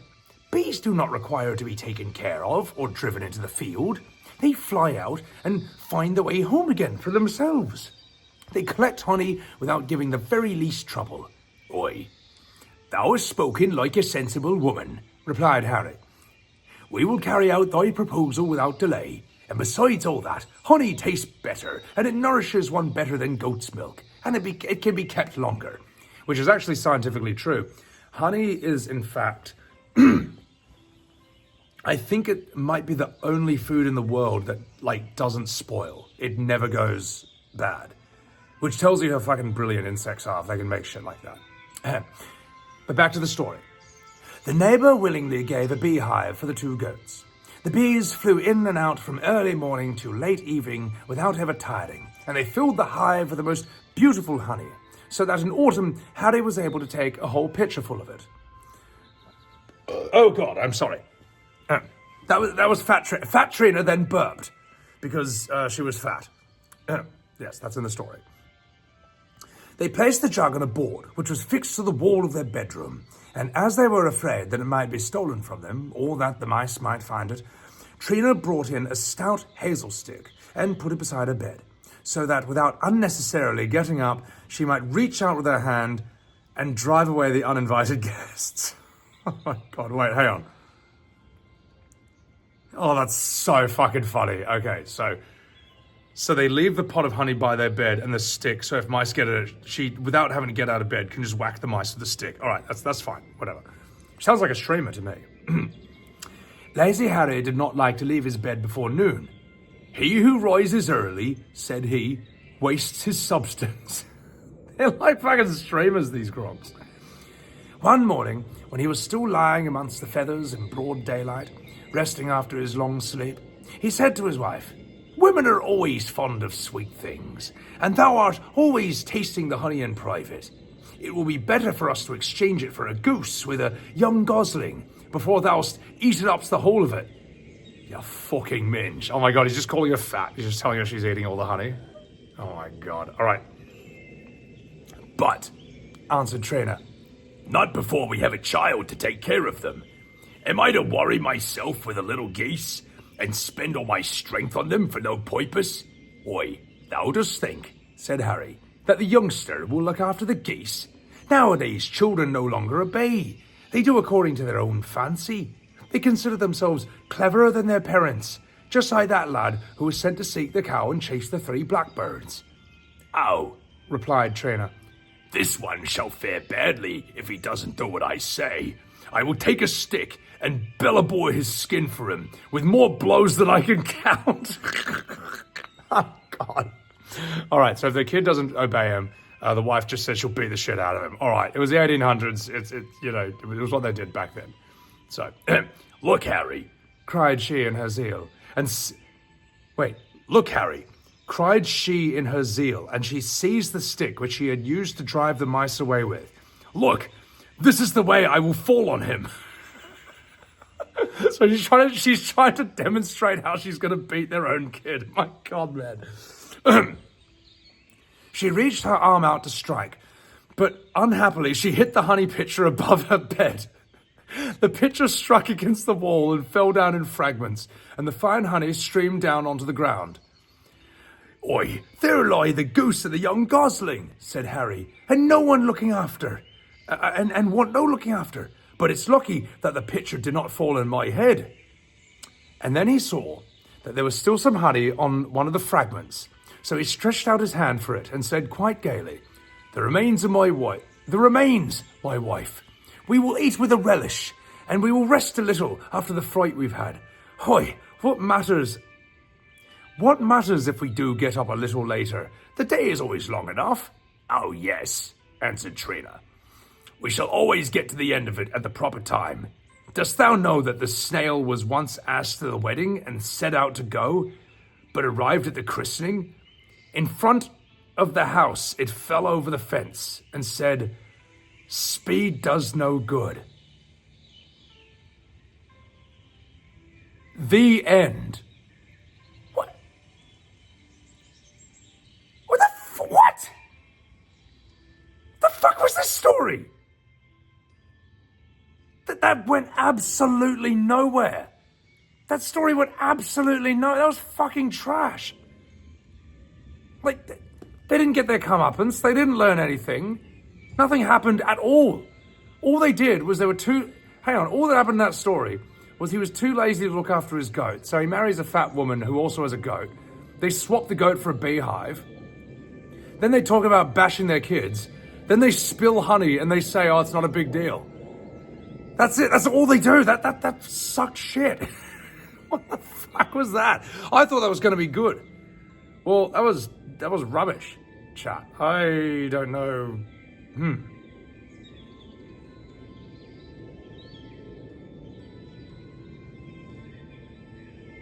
Tell you what, chat. Let's make this more interesting. Where are you? Give me the complete list. Come here. Come here, you fucking dickhead. We're going to do a story that we know is actually good, all right? We're going to do a story that actually fucking makes sense. So, I'm going to find this, all right? Angel Rocher, welcome in. Satisfying ending. Moral of the story is find a fat woman to marry who'll put up with your shit. Well, apparently so. So, we're going to do Cinderella. Because to my memory, this is way more brutal. This is way more violent than the movie you guys would have seen. All right, fuck it. Some of you guys, everyone already knows the story, but at least the story's actually going to fucking go somewhere. Let's see how the story was in the 1800s. There once was a rich man whose wife lay sick, and when she felt her end drawing near, she called to her only daughter to come near her bed. She said, "Oh, dear child, be pious and good, and God will always take care of you, and I shall look down on you from heaven above, and will be with you." Then she closed her eyes and died. The maiden went every day to her mother's grave and wept, and it was always pious and good. And when the winter came, the snow covered the grave with a white covering, and when the sun came in the early spring and melted away, the man took to himself another wife. Okay, so this is where the stepmother comes from. Here we go. The new wife brought 2 daughters home with her, and they were beautiful and fair in appearance, but at heart were black and ugly. Are you fucking... Look, mate. I think we need to have a word with the Brothers Grimm. All right, look, you can't talk like this anymore, all right? Times have changed. They were ugly, all right? Fuck's sake. On the inside. And then began very evil times for the poor stepdaughter. Oh, is this stupid creature to sit in the same room with us, said they. Those who eat food must earn it. Out upon her for a kitchen maid. They then took away her pretty dresses, and they put her in an old grey kirtle, and gave her wooden shoes to wear. They gave her wooden shoes to wear. Oh, God, that's so sad. Well, just look at the proud princess now, how she's decked out, cried they, laughing. And they sent her into the kitchen. There she was obliged to do heavy work from morning to night, to get up early in the morning, to draw water, to make fires, to cook, and to wash. Besides that, the sisters did their utmost to torment her, mocking her, strewing peas and lentils among the ashes, and then making her go pick them up. What? There's such fucking dickheads for no reason. Kai the Red, we're doing Brothers Grimm fairy tales instead, because these stories are wild, man. These stories are wild. Anyway, so in the evenings, when she was quite tired out with her hard day's work, she had no bed to lie on, and she was obliged to rest on the hearth among the cinders. And she always looked dusty and dirty, and they named her Cinderella. Is this what happens in the cartoon? I haven't seen the cartoon in 33 years or something. I probably watched it once when I was 4. Do they make her literally sleep in cinders and ash? That is amazing. They're such fucking pieces of shit. They don't? Yeah, she actually is treated better in the movie. It happened one day that the father went to the fair, and he asked she had a bed in the attic. Yeah. So the father went to the fair, and he asked his 2 stepdaughters what he should bring back for them. Fine clothes, said one. Well, pearls and jewels, said the other. But what will you have, Cinderella, said he. Oh gosh, the first twig, father, that strikes against your hat on the way home. That is what I should like you to bring me. Also, why is the father just letting... Hang on. The father still lives with them. Why is he letting his stepwife and his daughters get away with this, man? Dude, the dad fucking sucks, man. The dad should tell his new wife to fuck off. And his daughters to get along. Anyway. So, father, go out and bring me the first twig that you find. So, he bought for the 2 stepdaughters fine clothes, pearls, and jewels. On his way back, as he rode through a green lane, a hazel twig struck against his hat, and he broke it off and carried it home with him. When he reached home, he gave to the stepdaughters what they wished for, and to Cinderella he gave the hazel twig. She thanked him and went to her mother's grave. She planted the twig there and wept so bitterly that the tears fell upon it and watered it, and it flourished and became a fine tree. In 1 second, apparently. Cinderella then went to see it 3 times a day, and wept and prayed, and each time a white bird rose up from the tree, and if she uttered any wish, the bird brought her whatever she wished for. Holy shit, okay, this is different from the Cinderella I know. Now, I then pulled my chair a bit closer to the table. Okay, got it. And that felt much better. Then I moved my selfie stick back a little, and then I continued the story. Now it came to pass that the king ordained a festival that should last for 3 days, and to which all the beautiful young women of the country were bidden, and not the ugly ones, of course, so that the king's son might choose a bride amongst them. When the 2 stepdaughters heard that they too were bidden to appear, they felt very pleased. Hang on, wait, the stepdaughters are not ugly in this. They made the stepdaughters ugly for the Disney movie. But in this, they're really hot. Okay, that's interesting. Anyway, the stepdaughters were pleased that they were bidden to appear. And they called Cinderella and they said, "Oh, geez, comb our hair, brush our shoes, and make our buckles fast, because we're going to the wedding feast at the king's castle." Cinderella, when she heard this, could not help but crying, for she too would have loved to go to the dance. And she begged her stepmother to allow her. "What? You? Cinderella?" said she. "In all your fucking dust and your dirt? You want to go to the festival? You got no bloody dress, no shoes. Well, you want to dance, you fucking slut?" But as she persisted in asking, at last the stepmother said, "All right, you fucking dickhead. I've strewed a dish full of lentils in the ashes, and if you pick them all up again in 2 hours, you can go with us." You fucking bitch. I think that voice is actually appropriate for the mum, mate. So, anyway. Also, thank you for enjoying the voice. Then the maiden went to the back door and led into the garden and called out, "O gentle doves, O turtle doves, and all the birds that be, the lentils and the ashes lie. Come and pick up for me. The good must be put in the dish. The bad you may eat if you wish." Okay, so it's sort of like a Disney movie, kind of here. Then there came to the kitchen window 2 white doves, and after them some turtle doves, and at last a crowd of all the birds under the heaven, chirping and fluttering, and they alighted amongst the ashes, and the doves nodded their heads, and began to peck, pick, peck, pick. Then all the others began to peck and pick as well, and put all the good grains into the dish. Before an hour was over, all was done, and they went away. See, she did it in less than 2 hours, which means her stepmother has to let her go. Let's see if it turns out that way. Then the maiden brought the dish to her stepmother, feeling joyful and thinking that now she could go to the feast.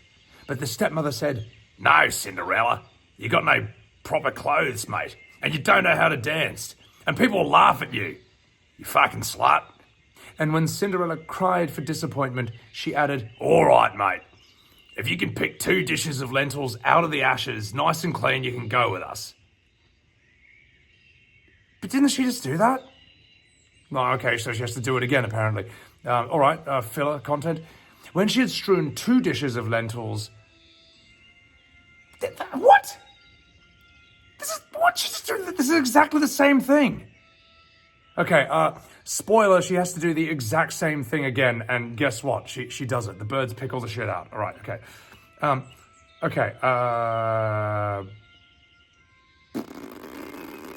Okay, so Cinderella goes back and she says, "Oh, yes, I've done it." And then she says the exact same thing? This is fucking filler content, mate. Anyway. Anyway, her mum tells her to fuck off again, exact repeated dialogue. Then she turned her back on poor Cinderella and made haste to set out with her 2 proud daughters. And as there was no one left in the house, Cinderella went to her mother's grave under the hazel bush and cried, "O little tree, shake over me, that silver and gold may come down and cover me." Then the bird threw down a dress of gold and silver, a pair of slippers embroidered with silk and silver, and in all haste she put it on the dress and went to the festival. Hang on, wait a minute. Where's the fucking fairy godmother? Where's the pumpkin coach? Where's all this shit? Okay, so this actually shows you how different the Disney movies are from all this stuff. Also, Grofar, welcome in. Okay, that's kind of interesting that she just has a bird that grants her any wish. Okay, all right. So anyway, Cinderella then wished for a bird to cover her in gold and silver, which it did, and then she fucked off to the festival. But her stepmother and stepsisters did not know her and thought she must be a foreign princess because she looked so beautiful in her golden dress. Of Cinderella, they never thought at all, and they supposed that she was sitting at home, still picking lentils out of the ashes. The king's son came to meet her, and he took her by the hand and he danced with her, and he refused to stand up with anyone else that he might not be obliged to let go of her hand. And when one came to answer it, he said, "She's my partner. Fuck off." When the evening came and she wanted to go home, the prince said he would go with her to take care of her, for he wanted to see where the beautiful maiden lived. Also, Lord Megamon, welcome in. The Erebus, actually, yeah, the bird is definitely her dead mum. That's true. But she escaped him, and she jumped into the pigeon house. What? What the fuck is a pigeon house? All right, then the prince waited until the father came and told him that the strange maiden had jumped into the pigeon house. The father thought to himself, "Oi, it surely can't be Cinderella. And also, thank you, Megamon, for the sub to Sebbywebz TV. I appreciate it." So anyway, the father thought to himself, surely it cannot be Cinderella, and called for axes and hatchets and had the pigeon house cut down. But there was no one in it. This is so different from the Disney story. And then they entered the house where Cinderella sat in her dirty clothes amongst the cinders, with a little oil lamp burning dimly in the chimney. For Cinderella had been very quick. She jumped out of the pigeon house, run to the hazel bush, and taken off a beautiful dress and laid it on the grave. And the bird carried it away, and then she put on her little grey kirtle again and sat down in it, in the kitchen amongst the cinders. The next day, when the festival began anew, the parents and sisters had gone to it. Cinderella went to the hazel bush and cried, little tree, shake it. Okay, so as she gets the dress back again,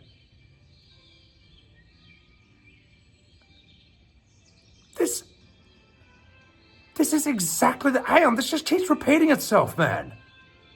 So the exact same thing happens. She gets the dress, she goes back to the fucking party,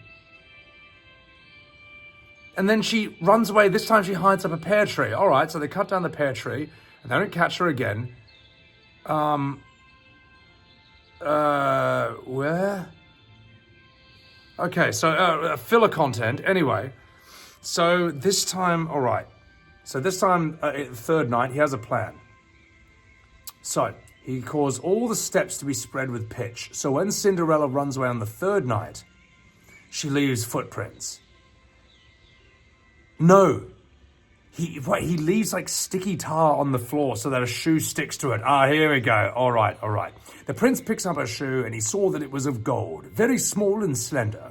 The next morning, he went to the father and told him that none should be his bride except the woman whose foot fits the golden shoe. The two sisters were very glad because they had pretty feet. The eldest went to her room to try on her shoe, and her mother stood by, but she could not get her great toe into it, for the shoe was too small. So her mother handed her a knife and said, "Cut off the toe. For when you are queen, you will never have to go on foot." So the girl cut off her big toe and squeezed her shoe into the foot, concealed the pain, and went down to the prince. He took her with him on his horse as his bride and rode off. They had to pass by the grave where two pigeons on the bush said, Hey, there they go. There's blood on her shoe. Hey, the shoe's too small. She's not the bride, asshole. The prince then looked at her shoe and saw blood flowing. So he turned his horse around and took the false bride home again and said that she wasn't the right one. And the other sister must try on the shoe. Oh my God, this story gets absolutely fucked. So the other sister tries on the shoe, but her heel was too large.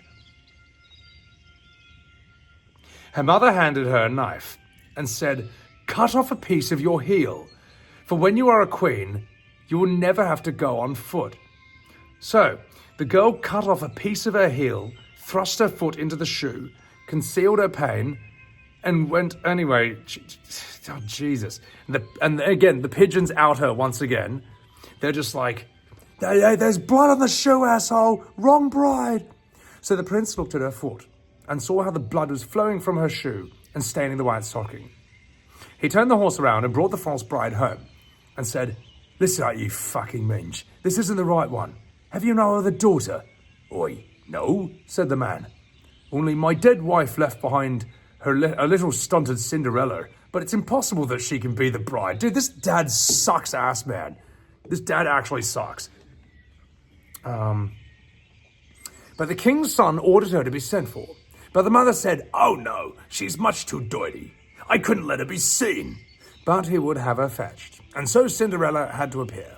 First, she washed her face and hands quite clean, and then went in and curtsied to the prince, who held her out of the golden shoe. She sat down on a stool, drew a foot out of the heavy wooden shoes she'd been forced to wear, and slipped into the golden one, which fitted it perfectly. And when she stood up, the prince looked her in the face, and he knew again that the beautiful maiden had danced with her. And he cried, "Oh gosh, this is the right bride." The stepmother and the two sisters were thunderstruck and grew pale with anger. But he put Cinderella before him on his horse and rode off. And when he rode past the bushes, the pigeons said, "Yes, that's the right one. Good work."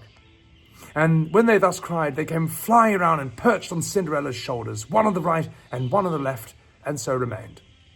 When her wedding with the prince was appointed to be held, the false sisters came. Okay, so at her wedding, the false sisters came, hoping to curry favour and to take part in the festivities. So as the bridal procession went to the church, the eldest walked on the right side and the younger on the left. And the pigeons pecked out an eye of each of them. Jesus! All right, so... okay, so the pigeons pecked out an eye of each of each of her evil stepsisters. And as they returned, the elder was on the left and the younger was on the right. Wait, as they returned, the elder was on the left and the younger was on the right. So the pigeons picked out the other eye, and so they were condemned to go blind for the rest of their days because of their wickedness and their falsehood. The end. Jesus Christ, man. Well, I mean, and that was Cinderella by the Brothers Grimm. I forgot about that part, man. Fucking hell. Yes, so... yeah. Well, I mean, they're not ugly to begin with. They are actually very beautiful. They have ugly hearts. But now they're blind, and one's cut off one of her toes, and the other has cut off a piece of her heel. And, yeah, so the Brothers Grimm has really brutal retributions and really brutal vengeance. Okay, you know how, like, Jesus is very much about forgiveness and turn the other cheek and all that. The Brothers Grimm are not like that, man. Like, they're Christians, and everyone was Christian back in that time period, or at least in that part of Europe. But man, they love to seek holy vengeance on their antagonists and their villains, man. Jesus, mate. So, yeah, that ain't the Disney movie I remember.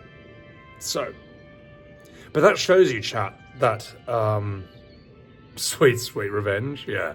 That shows you that even if we pick a story that you think you know, you actually don't know where it's gonna go. Frick all, welcome in. And welcome in, people. Sorry if I haven't said hello to you guys during chat. I'm busy reading these horrendous stories. So, what's next? Blinky Bill? Oh, that is a book, yeah. There's also The Magic Pudding. I'm trying to think of other... Middle Ages were a tough time, yeah. How to Bowler, you loving the stories? I'm loving these too. Hope you guys are too, man. Tell you what, let's see what else we have. I want to read this one. I want to see if this is actually the tortoise and the hare, or if this is something else. So, Clever Gretel, Petroplate. Welcome in. I don't know Clever Gretel. We'll get to that. How long is this one? All right, this one's pretty short. But yeah, no, look, I know that, like, everyone knows Cinderella, but I just wanted to do a story that I knew was an actual story. Because we did a couple ones that are just complete duds, man. Booney, welcome in. I think The Hand with a Knife is, like, the worst one. That is depressing as fuck. So, all right. Ladies and gentlemen, this one's going to be fun. This one's going to be interesting. In this, the characters are animals, so it's a furry story. That was the best one. That was so fucked, man. That was so depressing. Oh, my God. All right. That story is basically the good guys lose and the bad guys win. All right. Oh, let me just stretch my neck for a bit. Oh, my God, that's good. Yeah, baby. Oh. God, that's good. All right. I don't think they wrote Robin Hood. Ladies and gentlemen, I give you The Hare and the Hedgehog, otherwise known as Cream and Sonic. No, that's not what it is. A fairy tale by the Brothers Grimm from the 1800s. This story, my dear young folks, seems to be false, but it really is true. For my grandfather, from whom I always have it, used to always, when relating it, to say complacent... What is this fucking opening sentence? Hang on. Sorry, this opening sentence is really weird. Hang on. This story, my dear young folks, seems to be false, but it really is true. For my grandfather, from whom I have it, used always, when relating it, to say complacently, "Oh, it must be true, my son, or else no one else could tell it to you." The story is as follows. One Sunday morning, about harvest time, just as the buckwheat was in bloom, the sun was shining brightly in heaven, the east wind was blowing warmly over the stubble fields, the larks were singing in the air, the bees buzzing amongst the buckwheat, the people were all going in their Sunday clothes to church, and all creatures were happy, and the hedgehog was happy too. What the hell is this? Okay, all right. Dracula, welcome in. The concept of voice acting stories, Miller. Dude, mate, I would love to do audiobooks, man. I don't really think AI can replace it, because I don't think you do need the human touch for it. But anyway, let's continue. So, everything was happening, and the hedgehog was happy too. Use calisthenics for my brain? What do you mean calisthenics? So I just forget what that word means. But anyway, the hedgehog was happy too. The hedgehog, however, was standing by his door with his arms akimbo, enjoying the morning breezes, and slowly trilling a song to himself, which was neither better nor worse than the songs which hedgehogs are in the habit of singing on a blessed Sunday morning. Brain exercises? Oh, okay. Would you even consider reading and reading out aloud to be a brain exercise? I feel like this. You ever want to know why I'm good at reading? Or like voice acting or reading scripts? Because I just do this all the time. Anything you do, you'll get better at if you do it nonstop. So,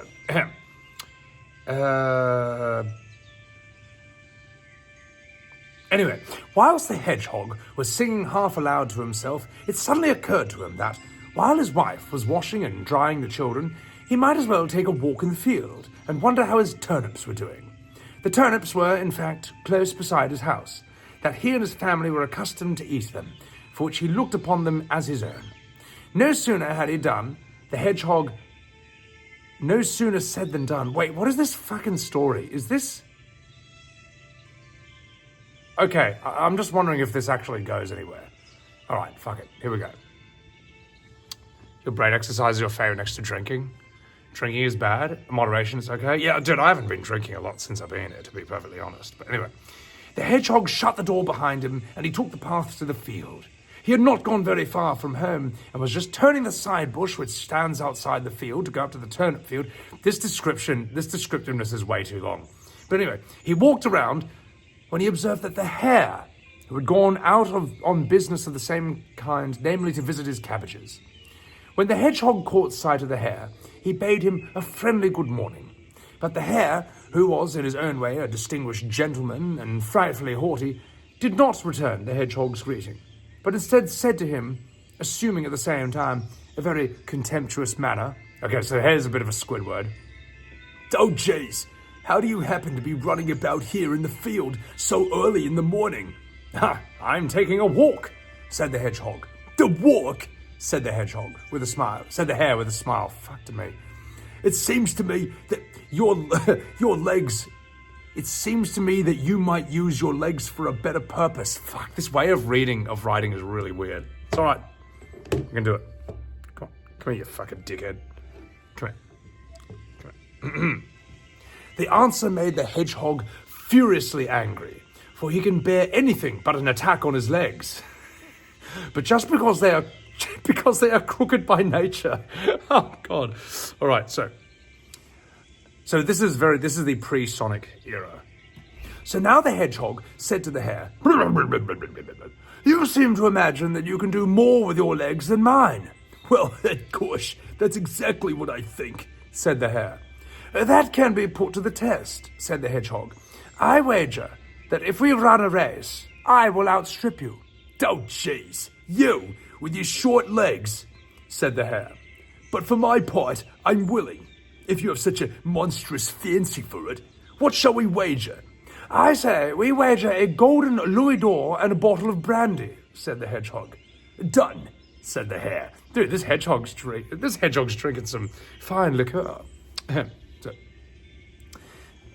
Shake hands on it, then we may as well... Oh, no, hang on. "Shake hands on it, then we may as well come off at once." "No," said the hedgehog. "There is no such great hurry. I am still fasting. I shall go home first and have a little breakfast. In half an hour, I will be back again at this place." Okay. Is he going to whip out some Sonic the Hedgehog shit? Hereupon, the hedgehog departed, for the hare was quite satisfied with this. On his way, the hedgehog thought to himself, Actually, the hedgehog should sound like Sonic, maybe. Actually, no, I like the voice. "Oh gosh, the hare relies on his long legs, but I will contrive to get the better of him. He may be a great man, but he is a very silly fellow, for he shall pay for what he has said."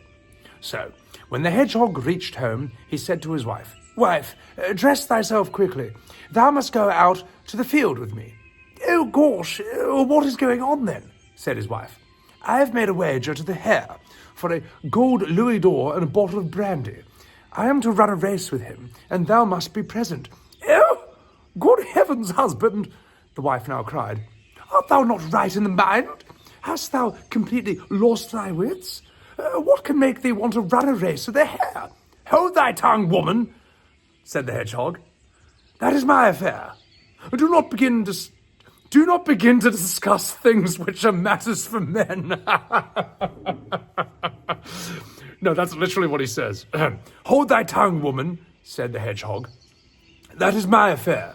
Don't begin to discuss things which are matters for men. Be off, dress thyself, and come with me." And what... Oh, this sentence is amazing. And what could the hedgehog's wife do? She was forced to obey him, whether she liked it or not. Oh, God almighty. It's fine, chat. It's fine. It's fine. It was the 1800s. It was a different time period. I don't make the rules. I'm just, I'm just reading the stories. So, anyway. So when they had set out on their way together, the hedgehog said to his wife, "Now, pay attention to what I am going to say to you. Look you, I will make the long field our race course. The hare shall run in one furrow, and I in another, and we will begin to run from the top. Now, all thou hast to do is place thyself here in the furrow. When the hare arrives at the end, on the other side of thee, thou must cry out to him, 'I am here already.'" Oh, this is actually really clever. Hedgehog culture? Oh my God. No, this is actually really good. Okay, now I remember this story. Okay, this is cool. Then they reached the field, and the hedgehog showed his wife her place, and they walked up to the field. When he reached the top, the hare was already there. "Well, hello there. Shall we start?" said the hare. "Oh, certainly," said the hedgehog. "Then both at once." So saying, each placed himself in his own furrow. The hare counted. Once, thrice. Fuck, why can't I count this? Once, twice, thrice, and away, and went off like a whirlwind down the field. The hedgehog, however, only ran about 3 paces, and then he stooped down in the furrow and stayed quietly where he was. When the hare arrived in full career at the lower end of the field, the hedgehog's wife met him with a cry, "Oh, I'm here!" "I'm here already." The hare was shocked and wondered not a little. He thought no other than it was the hedgehog himself who was calling to him, for the hedgehog's wife looked just like her husband. Well, not actually, but the hare was also a racist. The hare, however, thought to himself, "Oh, jeez, this hasn't been done fairly," he cried. "It must be run again. Let us have it again." And once more he went off like the wind in a storm, so that he seemed to fly. But the hedgehog's wife stayed quietly in her place. When the hare reached the top of the field, the hedgehog cried out to himself, "Oh, hello, gosh, I'm here already." The hare, however, quite beside himself with anger, cried, "No, this must be run again. We must have it again." "All right," answered the hedgehog. "For my part, we'll run as often as you choose."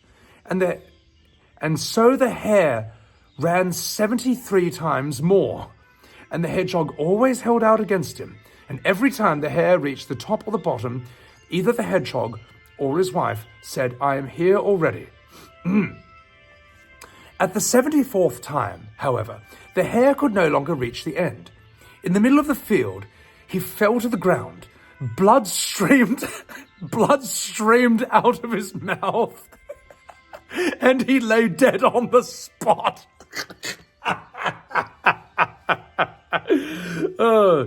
Anyway, that's literally what it says. Gosh. So, anyway, the hare ran himself to death, blood streamed out of his mouth, and he died. But the hedgehog took the louis d'or for which he had won, and the bottle of brandy. He called his wife out of the furrow, and they both went home together in great delight. And if they are not dead, they are living there still. This is how it happened that the hedgehog made the hare run races with him on Buxtehude Heath until he died. And since that time, no hares ever had any fancy for running races with a Buxtehude hedgehog. The moral of the story, however, is firstly, that no one, however great he may be, should permit himself to jest at anyone beneath him, even if he only be a hedgehog. And secondly, it teaches that when a man marries, he should take a wife in his own position who looks exactly the same as him. What? Wait, what? So, whosoever is a hedgehog, let him see forth that his wife is a hedgehog also, and so forth. What is this fucking story? Oh, yeah. So, yes, if you're going to marry a woman, you need to find a woman who looks basically exactly the same as you, who can pass for you in a disguise. Oh, that's so stupid. Marry your equal? I like that. I don't know. Does it say are you supposed to marry your cousin or your brother? I don't think they did that back then. Oh, no, wait. I mean, royal families did, but I think it was still looked down upon. It was just swept under the rug. I think that's a bit of a joke. I think there's the real moral, which is, you know, even if you think someone's beneath you, don't be a dog to them, you know, don't be mean to them. And then it's just giving an extra moral as a joke. But there's a saying I like, which is, it says a lot about a moral, what is it? It says a lot about a person's character, how they treat people who can do nothing for them. I think that's a good moral. So, you see it on Twitch a lot, actually. With, there are some big streamers who just wouldn't give the time of day to anyone who they just don't think is big enough for them. You know, they only care about view count. And there's other streamers who, despite having a much bigger view count, are still really nice to people who might be a fraction of their size. So,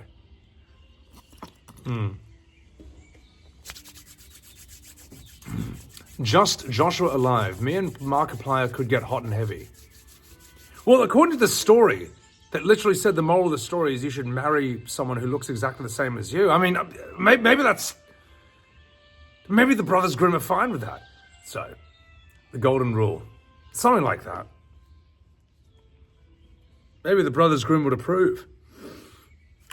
Anyway, enough fucking about.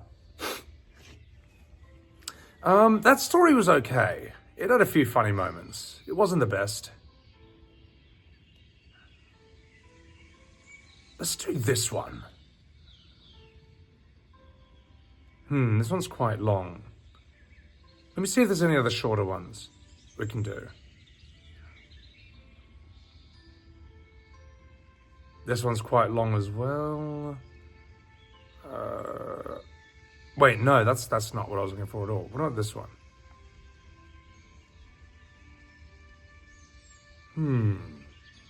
Yeah, that's kind of boring. We should get one that's going to be really, like, brutal, really intense. Let's see, what do we got? No, we've done that one. The riddle. The mouse, I think it's going to be hard to top. The mouse, the bird, and the sausage. That is the stupidest story. The Bremen Town Musicians. The Louse and the Flea was really dumb. The Girl Without Hands. Alright. Fuck it. The Sausage Preode. Dude, the sausage was actually the funniest story. So, in a nutshell, here's what it is. The mouse, the bird, and the sausage. There was a mouse and a bird and a sausage who lived together. The bird fetched the wood for the fire. The mouse did the cooking. And the sausage... The sausage does the cooking, and the mouse, I think, prepares the boiling water and stuff. So, and what the sausage does is it jumps into the boiling water and it slides between the vegetables and everything else and just greases everything up. That's its role. So anyway, the bird fetches wood, the mouse sets the fire, and the sausage does the cooking. So, now one day, the bird's friends gaslight him into thinking that he's doing too much work. So, the bird comes home and says, hey, I'm doing all the hard work. I should be lighting the fire, you know? Make the sausage go get the wood and the mouse, you can do the cooking. So the next day, the sausage goes out into the woods to collect wood and is immediately eaten by a dog. So, all right, so the sausage is dead. Then the mouse tries to jump into the boiling water to do what the sausage does, and it immediately burns to death and dies. And then the bird, I think, tries to cook for himself, but he's a bird, so he just knocks everything over, sets the house on fire, and just burns the whole house down and dies. The end. That's the fucking story. How is the sausage alive? I don't know how the sausage is alive, man.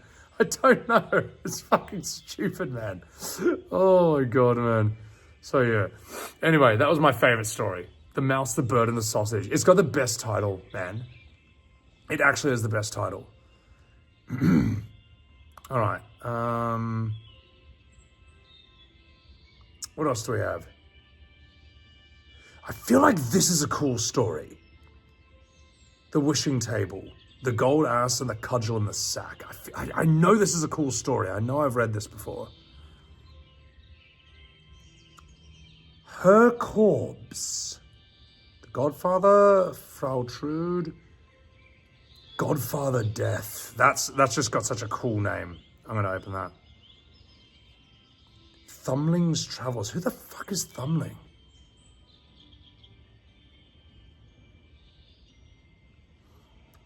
Okay, that seems interesting. The moral of the story is stay in your lane, yeah. No, not Thumbelina. It's actually a good story, The Sausage, the Bird, and the Mouse.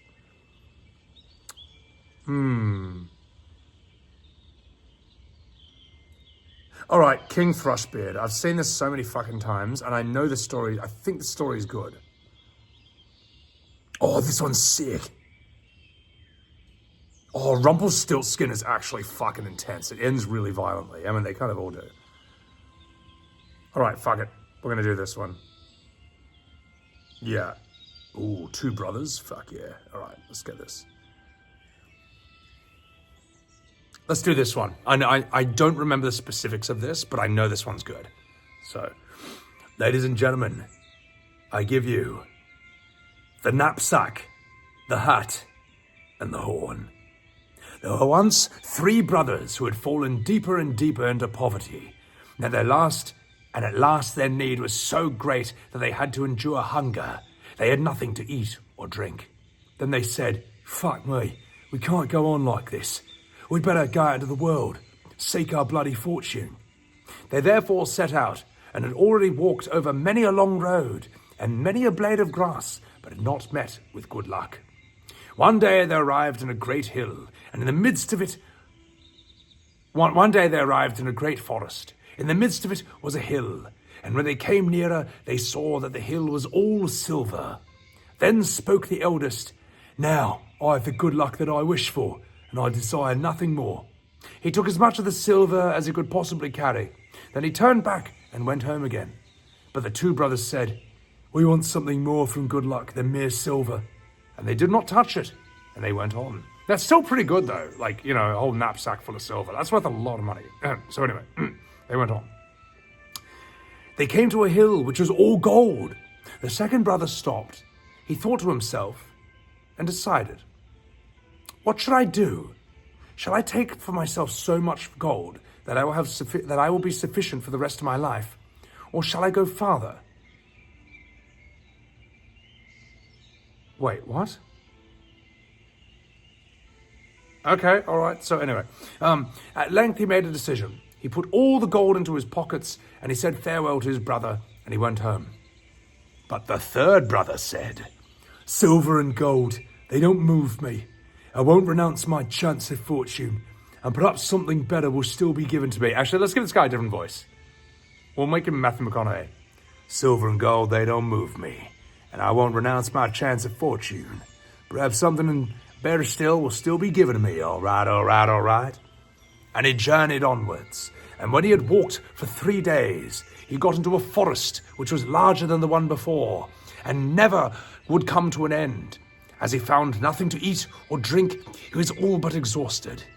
He then climbed up a high tree to find out if he could see the end of the forest.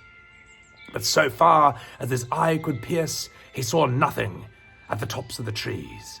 Then he began to descend the tree again, but hunger tormented him, and he thought to himself, well, if only I could go and eat my fill once more. All right, all right, all right. When he got down, he saw with astonishment a table beneath the tree, richly spread with food, the steam of which rose up to meet him. This time, he said, my wish has been fulfilled at the right moment. All right, all right, all right. And without inquiring who had brought the food or who had cooked it, he approached the table. He ate with enjoyment until he had appeased his hunger. When he was done, he thought, actually, I don't like this voice for Matthew McConaughey. Also, fairly Asian. Welcome in, welcome in, welcome in. When he was done, he thought, fuck me. It'd be a pity if all this pretty little tablecloth were to be spoiled by the forestier. So he folded it up tidily, and he put it in his pocket. Then he went onwards, and in the evening, when hunger once more made itself felt, he wanted to make a trial of his little cloth, and he spread it out and said, I wish thee to be covered with good cheer again. Scarcely had the wish crossed his lips, than as many dishes with the most exquisite food on them stood on the table as there was room for. Now I fucking perceive, he said, in what kitchen my cooking is done. You'll be dearer to me than mountains of silver and gold. For he saw plainly that it was a wishing cloth. The cloth, however, was not enough to enable him to sit down quietly at home. He preferred to wander about the world and pursue his fortune further. One night he met in a lonely wood a dusty black charcoal burner who was burning charcoal there and had some potatoes by the fire on which he was going to make a meal. Oi, good evening, blackbird, said the youth. How dost thou get on thy shoulder? Actually, this story's kind of... Is this interesting to you guys? I kind of want a story where people just get, like, really hurt and do stupid shit. I don't know. Maybe I should go back to a creepypasta or a horror story or something. I kind of feel like we're plumbing the depths of this meta. What do you think? I think we haven't found a story yet that has topped the guy who just gets his hand cut off. Or the mouse, the bird, and the sausage. I want a story that's just heaps fucked. Let's see. What time is it? Give them a shot if they're short. Yeah, this one's quite short. Yeah, you know what? Let's go do a creepypasta. I feel like we need a bit of horror. Yeah, let's make this more interesting. Yeah. Let's change it up. Fan fictions? Oh no. All right, I'm going to take a risk, all right? I'm going to take a risk. Sonic fan fiction. I'm going to do this. The Sonic the Hedgehog fan fiction archive. Oh my god. All right. Here I go. I'm going to do this. I'm going to find a Sonic fanfiction story. Let's see. No, Sonic fanfiction worst. Let's make this interesting. The worst Sonic fanfiction. Reddit. You asked for this, chat. You asked for this. This is Trainwreck. Okay. Okay, here we go.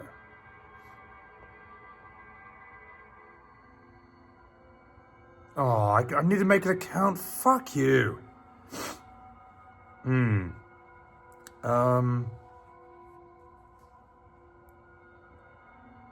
Okay, here we go. Yeah, that's fine, that's fine. Okay. Fuck. Oh, these are so hard to read. Who the fuck is Scourge? Who's Scourge? Is Scourge a character?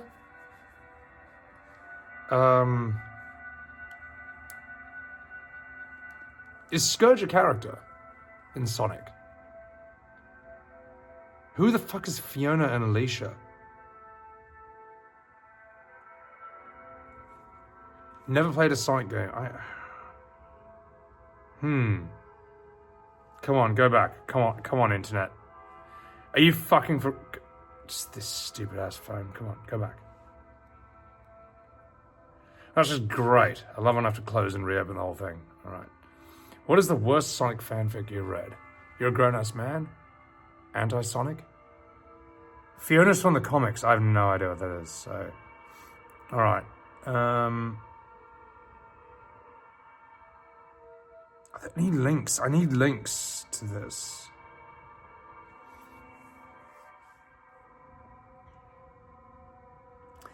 Bad Boy. Bad Boy by Sonic Lover 23. Okay. All right, here we go.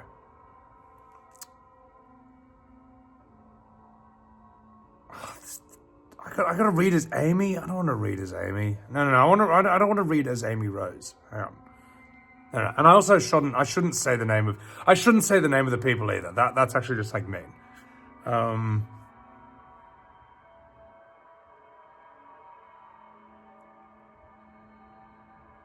Damn.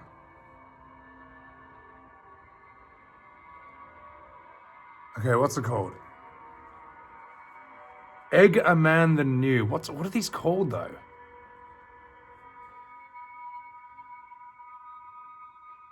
Okay, here we go. All right, here we go. This is what... Wait, this actually sounds really good already. Okay. All right. This actually is written amazingly.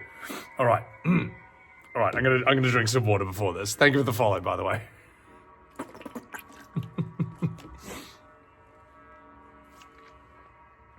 Ladies and gentlemen, I give you a random Sonic fanfiction that I just found. Chapter 1. Her name was Princess. Frozen time. Open all the door and I will... Fuck! Gets out a gun and shots the TV repeatedly. Ahem. The festival thing was underway. It was like a bad rip-off of Super Mario Galaxy. But the funny thing was... This game was made first. Actually, I should read it in Sonic's voice. The festival thing was underway. It was like a bad ripoff of Super Mario Galaxy. But the funny thing was, this game was made first. Everyone was singing about boats and hoes. The princess, being the dirty slut that she was waving and smiling like a little bitch.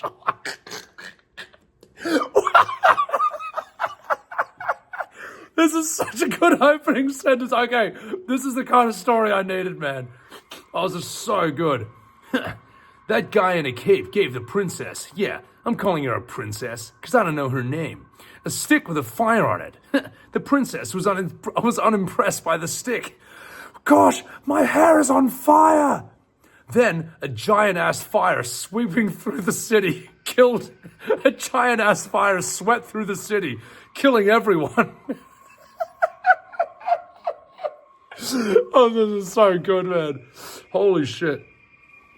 Meanwhile, in an alternate dimension, that guy in a cape gave the princess, yeah, I'm calling her princess because I don't know her name, a stick with fire on it. And the princess bowed like a boss. Weak link, son of Teeling, for the shit, she said in a princess voice. As she did, spirit energy, or whatever the fuck it's called, whooped through the city, making everyone really hard, and most of them come.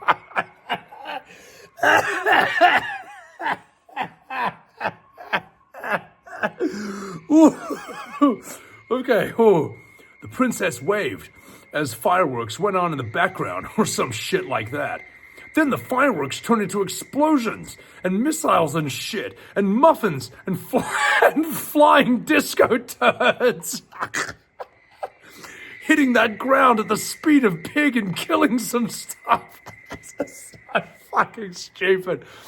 Oh my god, this is great. Eggman flew from the sky, landing boss like in this thing. Da egg, da egg, da egg, he shouted, making his way out of the ship. I come here to obtain the Saga Genesis from you and take the key to its secrets. The princess was scared of his boldness. The princess was scared of his boldness. Your dick. The princess grabbed the Sega Genesis tightly, still scared of him not having any hair.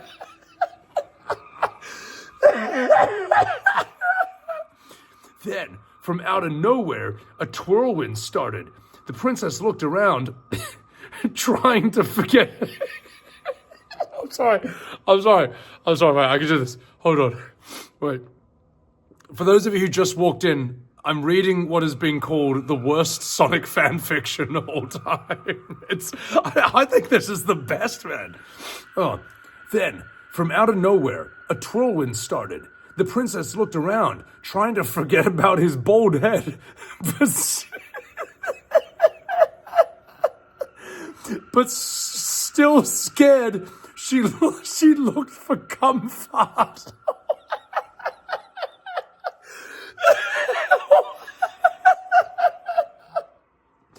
What the fuck is this? That's literally the sentence. She was still scared, she looked for comfort.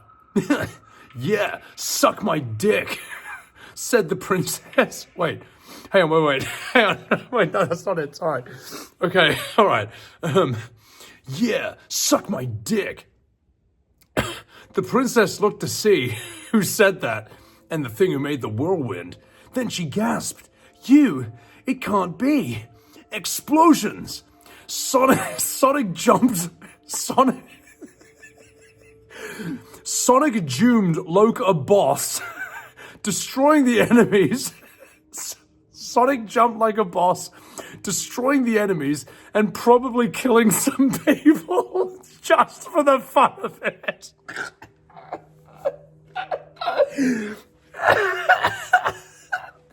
Oh, the story's so good. Oh my god, okay. Jumping down next to a robot on a cliff, it wobbled. Sonic just kicked it slightly with his foot, and it died.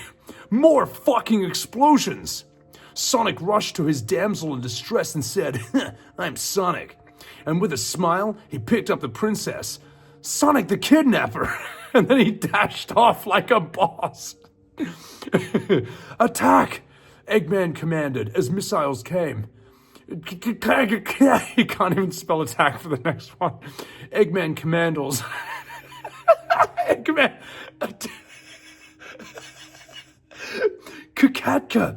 Eggman commanded as missiles came, rushing back into his anus.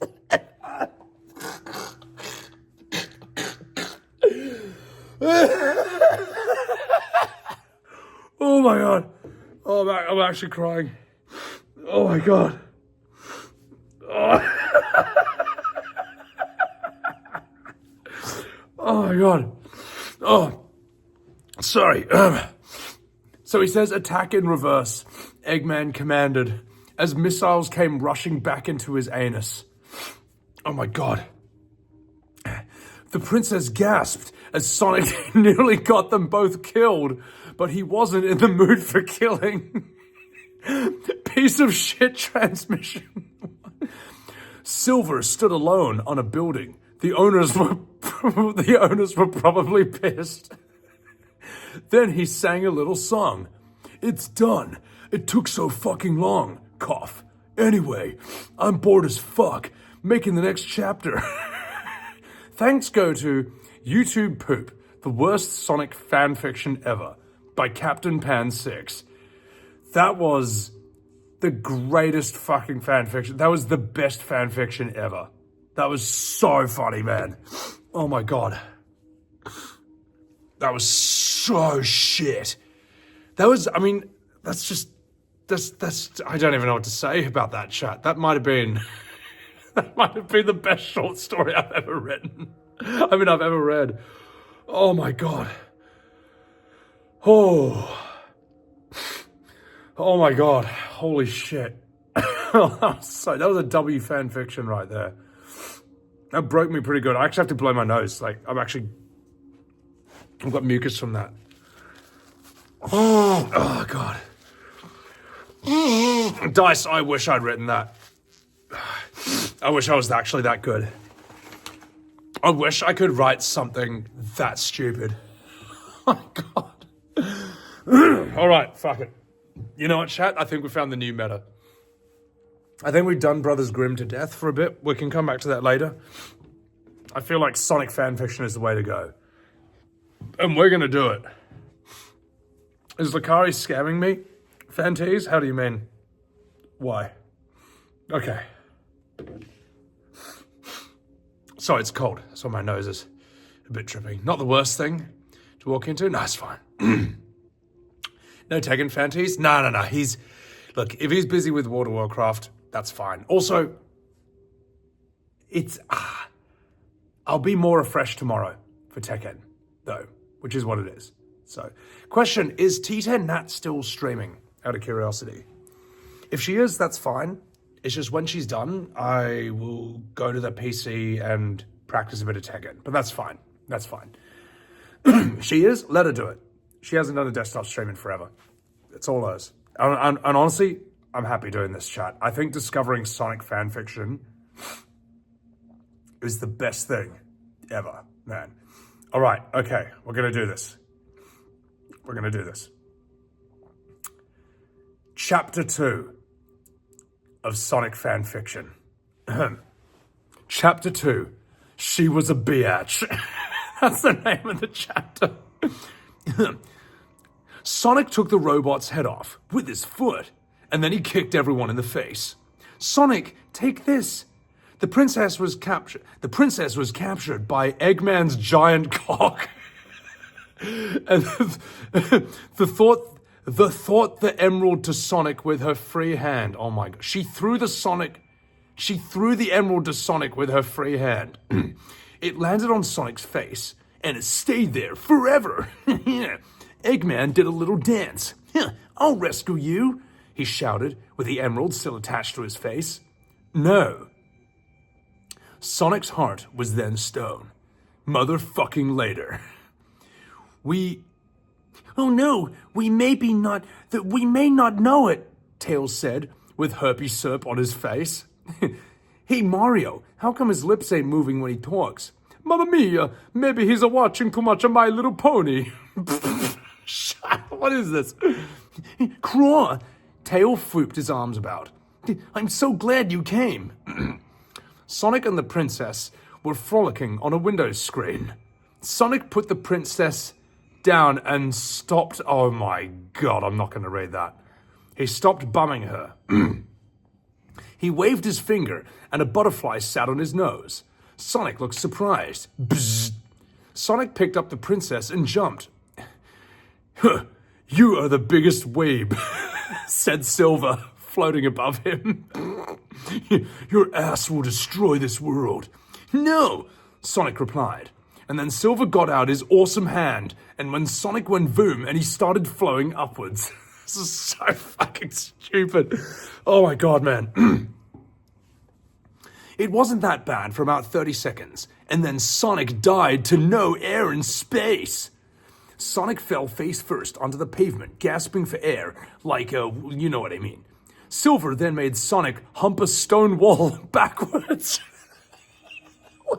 Oh my God, okay. Next. It's most definitely a trap, Tails said, wagging his finger and looking at his friends. Hit me! And then Eggman hit Tails. The Sonic heroes were trapped in a time portal machine in the underwater volcano lab in space. Underwater volcano lab in space. Oh my god, man. Space? Oh gosh, where is the salami prototype? Princess gasped. The salami as a machine to make pleasure. More pleasure. That's not Jesus. The team waved their arms and hands as they got drifted up to the hole, and a salami appeared to take their place. Then the Eggman ate them. Lol JK. Eggman laughed like an evil turd, and the Sonic team landed in some place on their heads. Oh shit, Rouge said, looking at the newcomers. Okay, Shadow, looks like we need to work together. Then Shadow got out his gun and shot Sonic 57 times in the chest. Long joke, Sonic can't die like that. Weenie. Sonic then thought some horrifying things. You can guess what happened if you want. Well, that's chapter 2 done. I don't own Sonic, so please don't bum me. Oh my god. That wasn't as good as the first one. The first one was a masterpiece, man. The first one, it's intentionally shit. It's intentionally shit. That was actually not like... Yeah. The first one, though, was just... I needed that first one, man. That was just a fucking masterpiece, mate. Oh, my God. That was... Oh, fuck. That was so good, man. Yeah, we need a list of Sonic fanfictions, though. Maybe this one. Like, we need an actual one. This monstrosity gets updated every 14 years. Okay.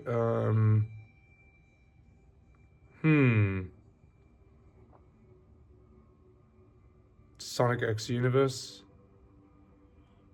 Tails dates a human? What? Oh, we're checking this one out. Just 1 second, chat.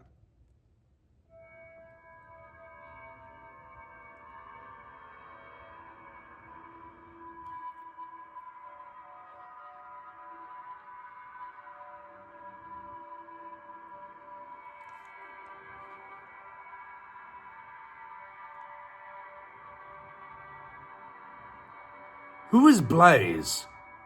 Who the fuck is Blaze? Hang on, wait a minute. Fuck me, there's so many new characters in this. No. Blaze. What the fuck is this? Is it? I have not been keeping up with Sonic at all. I have no idea what the fuck this is. Okay, so this is Blaze and Silver. Oh, Blaze the cat. Oh, that's original. There's apparently one where Sonic dates Gru from Despicable Me. That's the one I'm trying to find.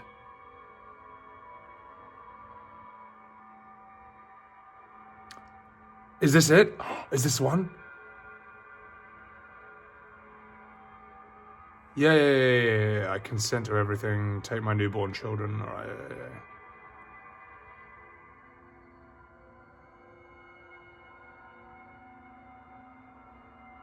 Gru and the 40 bananas. Hang on, wait. Come on, open up. I want to read this. I want this one.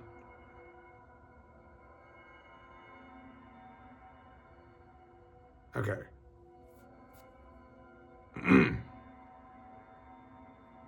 Okay. All right, okay. All right, ladies and gentlemen, are you ready for this? This is the Sonic fanfiction where Gru from Despicable Me dates Sonic the Hedgehog. Chapter 1. Gru continued on throughout the beautiful streets of Argentina. He examined the way the tree-lined streets were so beautifully decorated and blooming. He let out a sharp sigh, thinking about the moments before this. Oh, Sonic, I am sorry. I missed you so much. Like, I can't do Gru's voice, but that's it. Okay, he's Russian. Sonic, I am so sorry. I missed you so much, he thought to himself as he slowed down his steps. Suddenly he was approached by a pink-haired girl who appeared to be thrice as young as him. He furrowed his brows, looking up at her. Hi, I'm Akiyama Mizuki. You want some bananas? She asked, holding out a handful of bananas. Gru tilted his head in confusion. Sure, he said. Are they free? Yes, free of charge, she smiled, shoving the bananas into Gru's arms and now quickly trotting off. Gru had no idea what happened, but he looked down into his arms and had, 40 bananas? He sighed and continued to walk. Eventually, Gru reached somewhere to stay. A decent hotel, but it cost too much money. Gru put the bananas down on his bed, staring at them. He thought to himself, "This reminds me of me and my Sonic." He suddenly felt something erect in his pants. He looked at it, and then looked back at the bananas. He quickly took one, unwrapped it, and then started going down on it like he would do to Sonic back when he was alive. Oh my God, what a paragraph, what a sentence. Reliving this experience was so nostalgic, and it reminded Gru everything like Sonic. Banana after banana, he went down on them so much like it was Sonic's own banana. He missed Sonic so much that he was reliving his time with Sonic, with bananas. Sonic was replaced with bananas, and Gru felt great about it. The end. Wait, no, that's not it. That's chapter 1. Don't worry, guys. There's more than that, okay? Welcome in, Lisa Sandy. Don't you worry. It doesn't end there. Bit of a cliffhanger. So, it's been a year since the death of Sonic. Since then, Gru had completely replaced Sonic with bananas. And just like he used to do with Sonic, he goes down on each and every banana he ever sees or receives. It doesn't matter who the giver is.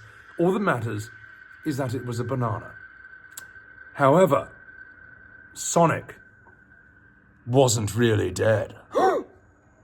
It was another dutiful afternoon in the streets of Argentina. It wasn't uncommon to see Gru publicly sucking a banana, aggressively and noticeably curling up his toes to prevent his gag reflex every time he was seen going down on a banana. Oh my God, man.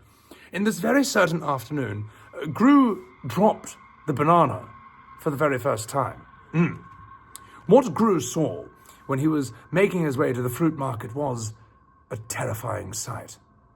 One that was worse than seeing Gru publicly going down on a banana like it was a penis.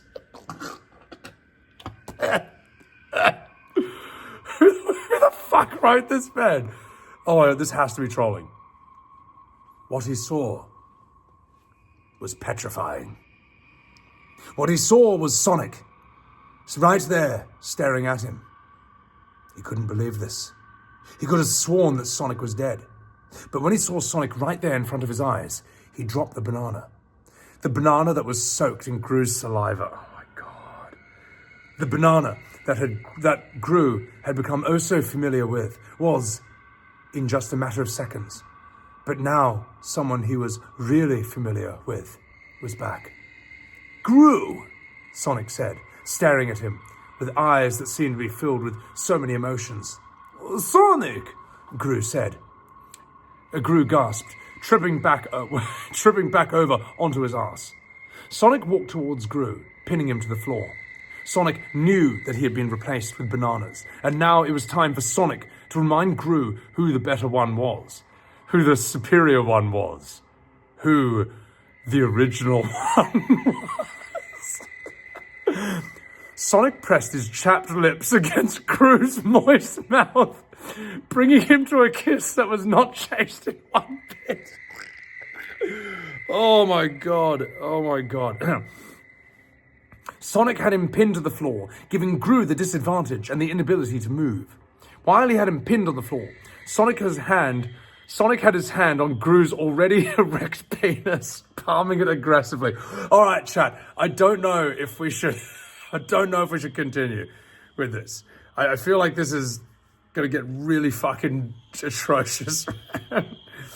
Gru pulled away, staring at Sonic with an unreadable expression. "Sonic, I thought that you were..." "Oh," he moaned, feeling as Sonic had somehow already unzipped his pants, consuming his length. Oh, jeez. We are in public. There are people. Oh my God. Gru shivered, feeling as Sonic's tongue circled around the tip of his cock. Oh my God, this is just getting so bad, man. This is getting so bad. Jesus, mate. Sonic was making quick efforts, not bothering to indulge in any short talk or idle chat. He was just here to prove something to the man who had replaced him with such a foul item. You need to know how this ends? Oh my God. Sonic, stop! I'm going to. He just about whimpered when he did so. His white sticky goo ejaculated into Sonic's mouth.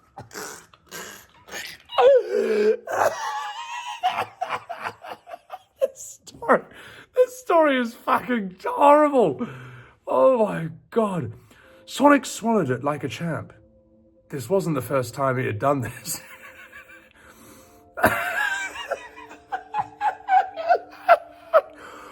Oh my God, mate. Oh my God. He gave Gru's length one last lick before he unpinned him, standing up, and running away at the speed of sound. Gru was left there, penis out, his pants down, a groaning mess, in the middle. Hey, oh my God! In the middle of the Argentinian Is the Strait. chicken, or is that stuff in that bag yours? That is my Popeyes, yeah. Okay, nice, bro. Yeah. There was another bag there, but that's gone, or? Yeah, I'm gonna put that in the fridge with a note on it, not to throw it out, because my Popeyes from yesterday got thrown out today, which is really sad about. Well, Rav, we were just reading fan fiction. Yeah. We were reading fan fiction about Sonic blowing Gru from Despicable Me, which is it was fucking horrible, mate. Oh my Lord. Yeah, it was so bad. What do you think of that, chat? Read it to him? But just basically Sonic, just read that second last Sonic. thing. You read it to chat. Sonic, stop. I'm gonna. He just also whimpered when he did so. His white, sticky goo ejaculated into Sonic's mouth. Sonic swallowed it like a champ. As it wasn't the first time he had done this. Oh my God. He gave Gru's leg. Bro, what? Dude, I don't remember Sonic being like this. We are in public as people. Did it say that? Yeah. Oh my God. You should read some of this to chat. This is so good. There's any sentence. If this was a Discord, I would read that. Oh my She God. shivered. Oh my God. She was feeling as Sonic's tongue circled around the tip of a C word. Oh my God, bro. Dude, is this how Sonic was? Yeah, so this happens in Sonic 3. Gee, I haven't seen the new movie. Yeah, this is in Sonic. This is what Keanu Reeves does in Sonic 3. Oh my God, bro. He sucks off Gru from Despicable Me. Jesus. Oh my God, that was so bad. That bag is gone, or? I should put that bag in the fridge. Yeah, I actually. mean, the other bag. There was a new bag that someone ordered that no one took. Yeah, I don't know anything. Name. That, It was a name you didn't recognize? yeah, and anonymous. Okay, whatever. Yeah, someone just saved it, I think. Oh, okay. Yeah. No, it's all good. Nice, bro. It's all good. Oh my God. Holy shit, chat. That was absolutely atrocious, that story. Fuck. Oh my God. Well, how do you feel about that, chat? How do you feel about that story? Oh, that is shocking, mate. I think that's the last we should see of that story. That was something else, mate. Enlightened. You thought this was creepypasta, did you? No, that creepypasta would have been less scary than that. Oh my God, holy shit. All right, I think we should change to something else. There was another chapter, but it had different characters in it. I feel like we should find a different story. I think there's. Oh God. Do you really want to know, Lisa? You really want to see if there's? Do you really want another chapter of that? Oh my god, man! I'll give it a little glimpse, okay? Whether I read it or not, I don't know. You're all good? Oh god. Oh my god. Okay. No, this is Blaze. No one cares about that. Problem with all these fanfics is that they're with new characters that I don't know. Sonic gets high.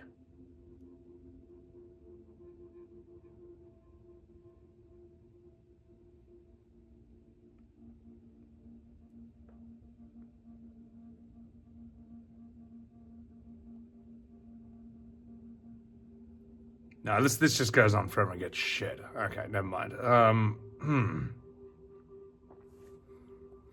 Sonic's ultimate harem. What?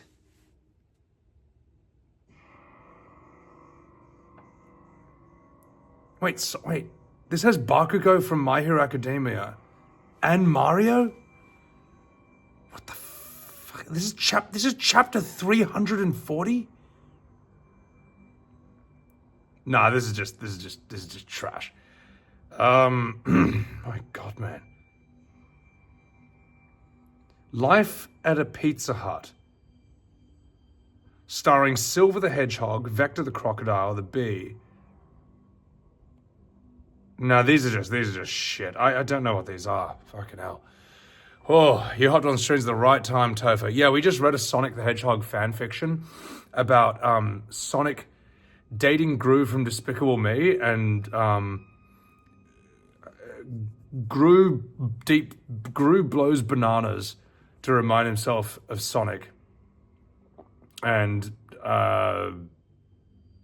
then Sonic finds him, and then Sonic sucks him off. That's actually the story. That's so fucking stupid, man. All right, let's get something else. I don't know. What's a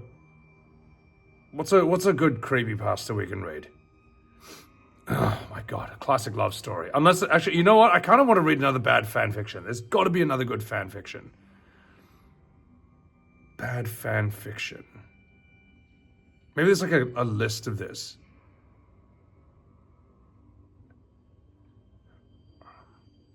What is this one?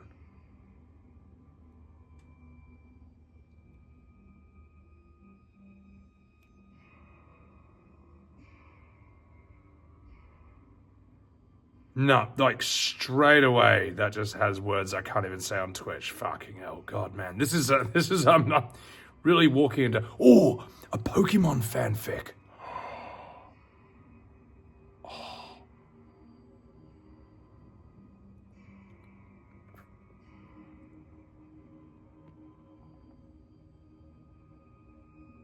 Okay, should we read the Pokemon fanfic, guys? Should we do this one? Fuck me, this is, God, what had my life turned into? All right, I'm gonna drink some water. Let's do this. Fuck it. I'm giving it a go.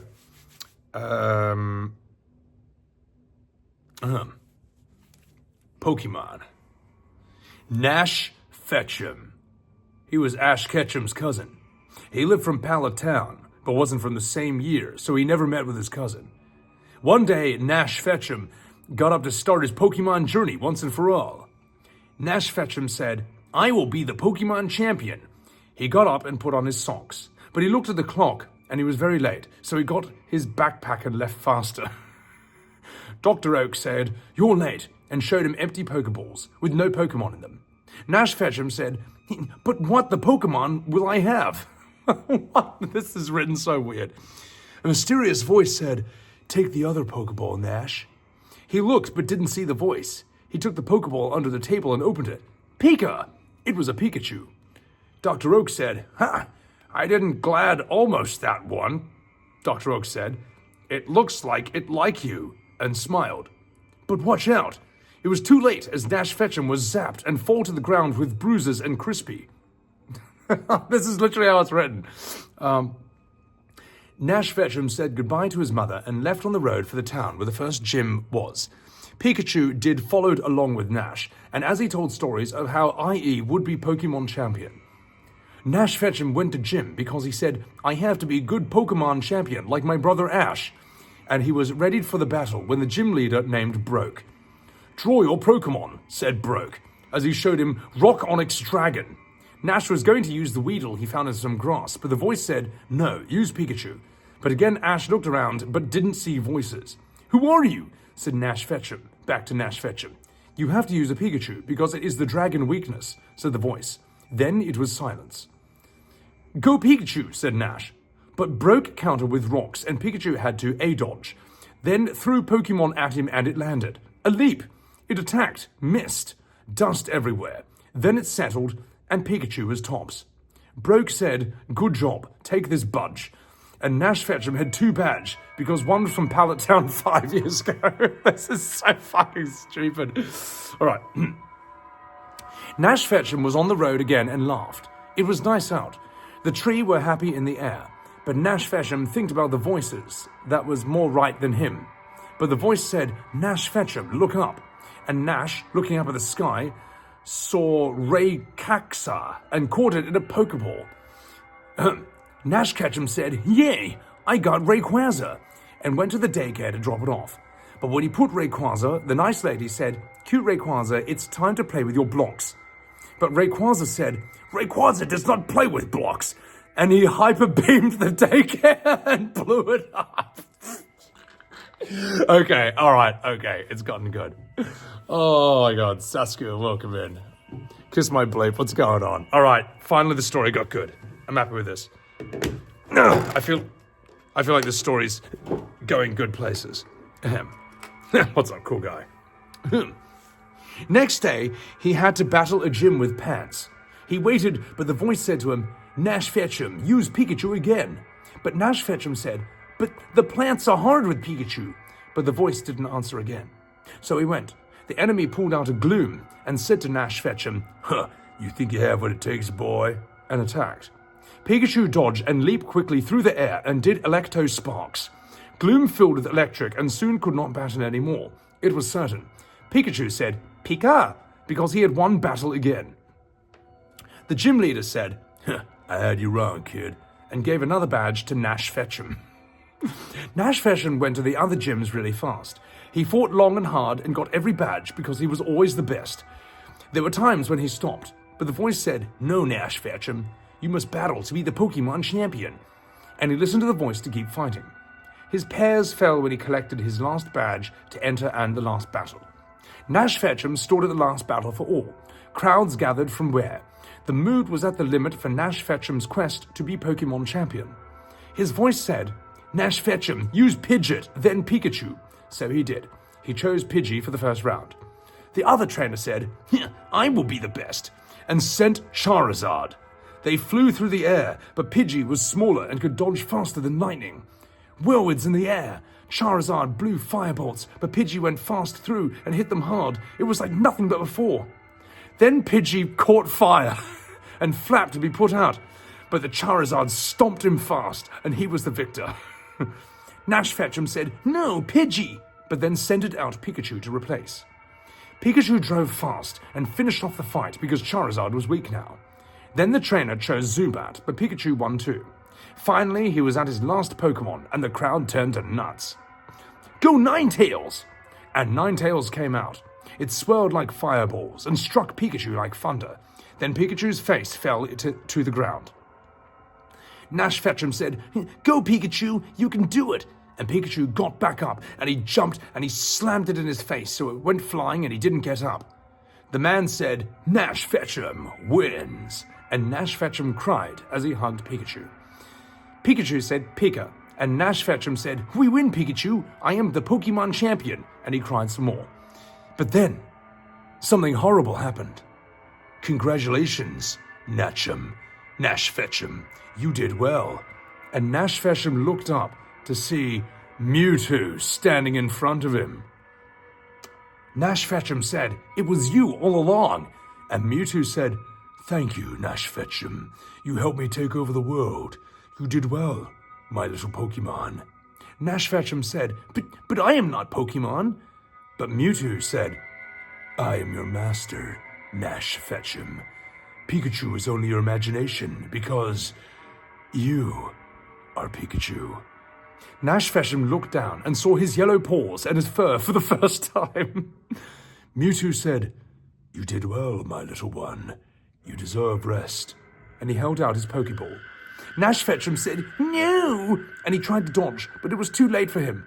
He got caught in the Pokeball and he stayed there. Forever. The end. I'll tell you what, at least there was actually kind of a story to that. I mean, I didn't see that twist coming. You know, that was all right. That was okay.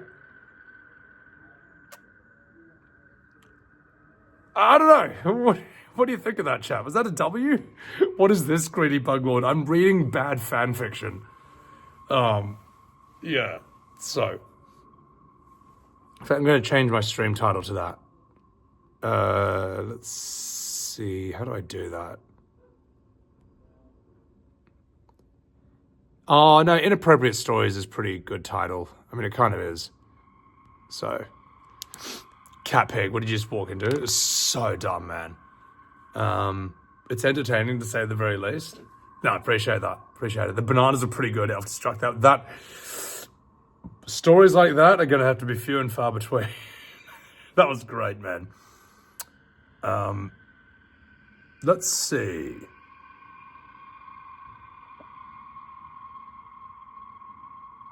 No, these are just shit.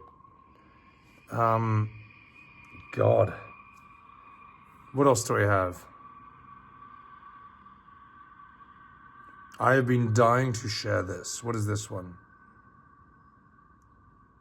Oh, no! The page got lost and the story can never be brought back.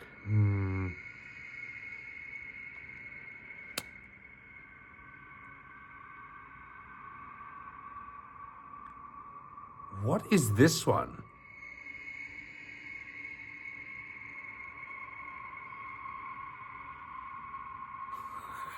Oh, God.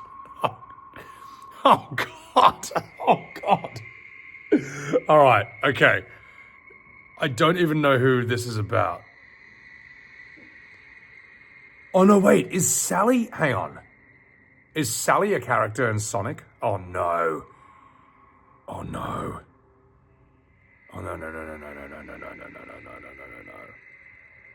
Oh, fuck, yes. No, it's Princess Sally. Oh, my God. Oh, this one's going to be so bad. Okay, you guys remember, you all know Amy Rose from Sonic. But do you remember, oh, no, can I do this? Oh, fuck, can I do this?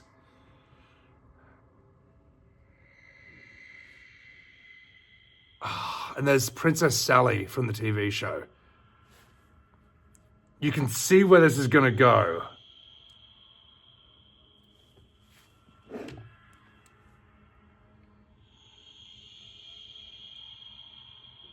They're both adults, right? Like, oh, no. It's fine that Gru from Despicable Me had to swallow Sonic's cum. No one's getting deleted because of that. I don't know if I can read this one.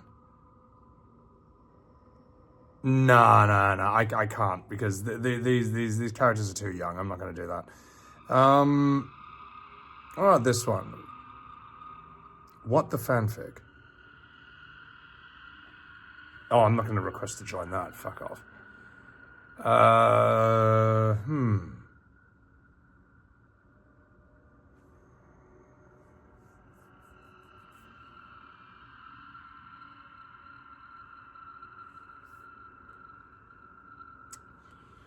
Yeah, Harry Potter? Yeah, you know what? Fuck it. Let's do a Harry Potter fanfic. Let's see if there's a good one of that.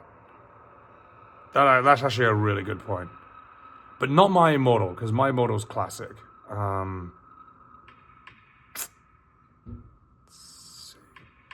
Evil Harry Potter. Okay, what's this one?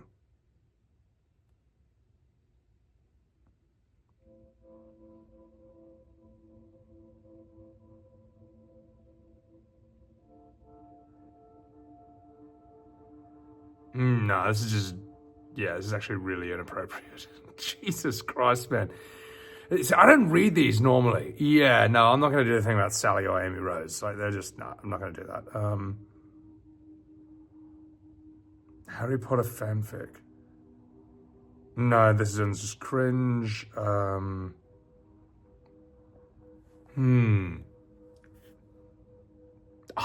never going to top My Immortal. It's so good. It's just too good. What about... What about Lord of the Rings? I feel that's going to have a good one. The worst of the worst Lord of the Rings fiction. Okay.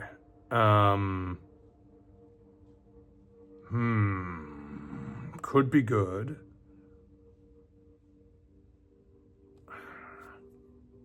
I don't know. DBZ fanfics?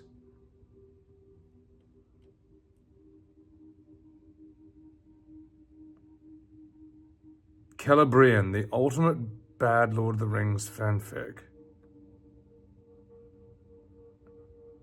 Oh my god. Okay, so can I read it? How do I get to this?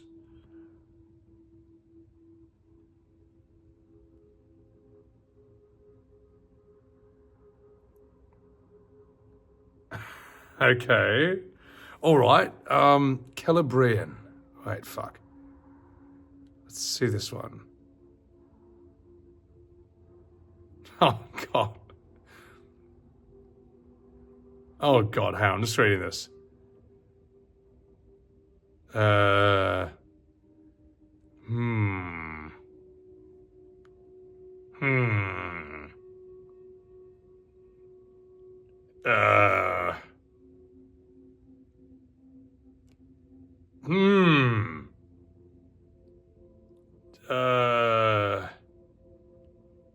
Maybe not this one. Maybe not this one. Oh, Jesus. Board of the Rings. I have read that. It's kind of shit, though. Welcome in, Miss Violet Wolf. Yeah, that this one's just kind of unpleasant, to be honest. Fuck it. Let's try let's find the worst creepypasta, like one that's just shit. One that's short and just crap and rubbish. Okay. 10 of the worst creepypastas I've ever had the displeasure of reading. Okay.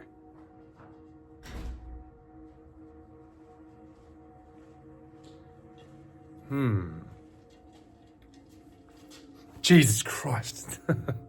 What do you want? It's no, we didn't find anything good yet. But I love how you were in I never did find Sonic. But mostly because I feel that if Sonic was blind, I would never be able to say, nice cock, bro. Yes, I was caught, chat. Absolutely caught. Froxes, good night. Yeah, these are just really Now dumb, it's actually a bit chilly outside. It's dude, it's so cold. It's like 9 degrees Celsius. What? It's 9 degrees Celsius. Oh, Yeah, it's so cold, bro. all night. Jesus. Yeah. 07. Yeah. 07. See you, 07. brother. Peace, dog. Peace out. You're gonna head to bed and fall asleep to this nightmare? Yeah. Man, it's tricky to just find these on the spot, to be perfectly honest. Tails Doll. Abandoned by Disney. Happy Appy. Jane the Killer. Clockwork. Cupcakes. No, these are just actually good ones. I want shit ones. I want rubbish. I want, like, bad ones. Here we go. The cringiest and the dumbest creepypastas you've ever seen. Did he wash that shirt? No.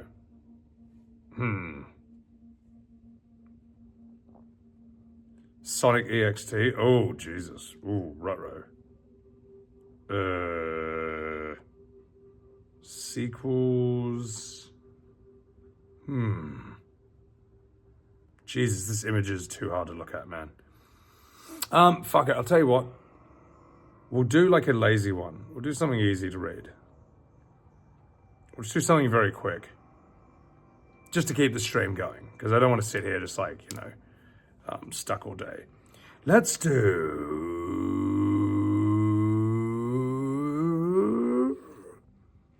Okay, I've been curious about this one for a while. Godfather Death. That's what we're going to do. Ladies and gentlemen, I give you a story called Godfather Death. A poor man had 12 children and had to work day and night in order to feed them. Thus, when the 13th came into the world, not knowing what to do in his need, he ran out into the highway, intending to ask the first person he met to be the Godfather. The first person who came his way was our dear God, who already knew what was in his heart. And God said to him, "Poor man, I pity you. I will hold your child at his baptism, and care for him, and make him happy on earth." The man said, "Who are you?" "I am God." "Well, then I do not wish to have you as a godfather," said the man. "You give to the rich, and you let the poor starve." Jesus, this guy's got balls right off the bat. Thus spoke the man, for he did not know how wisely God divides out wealth and poverty.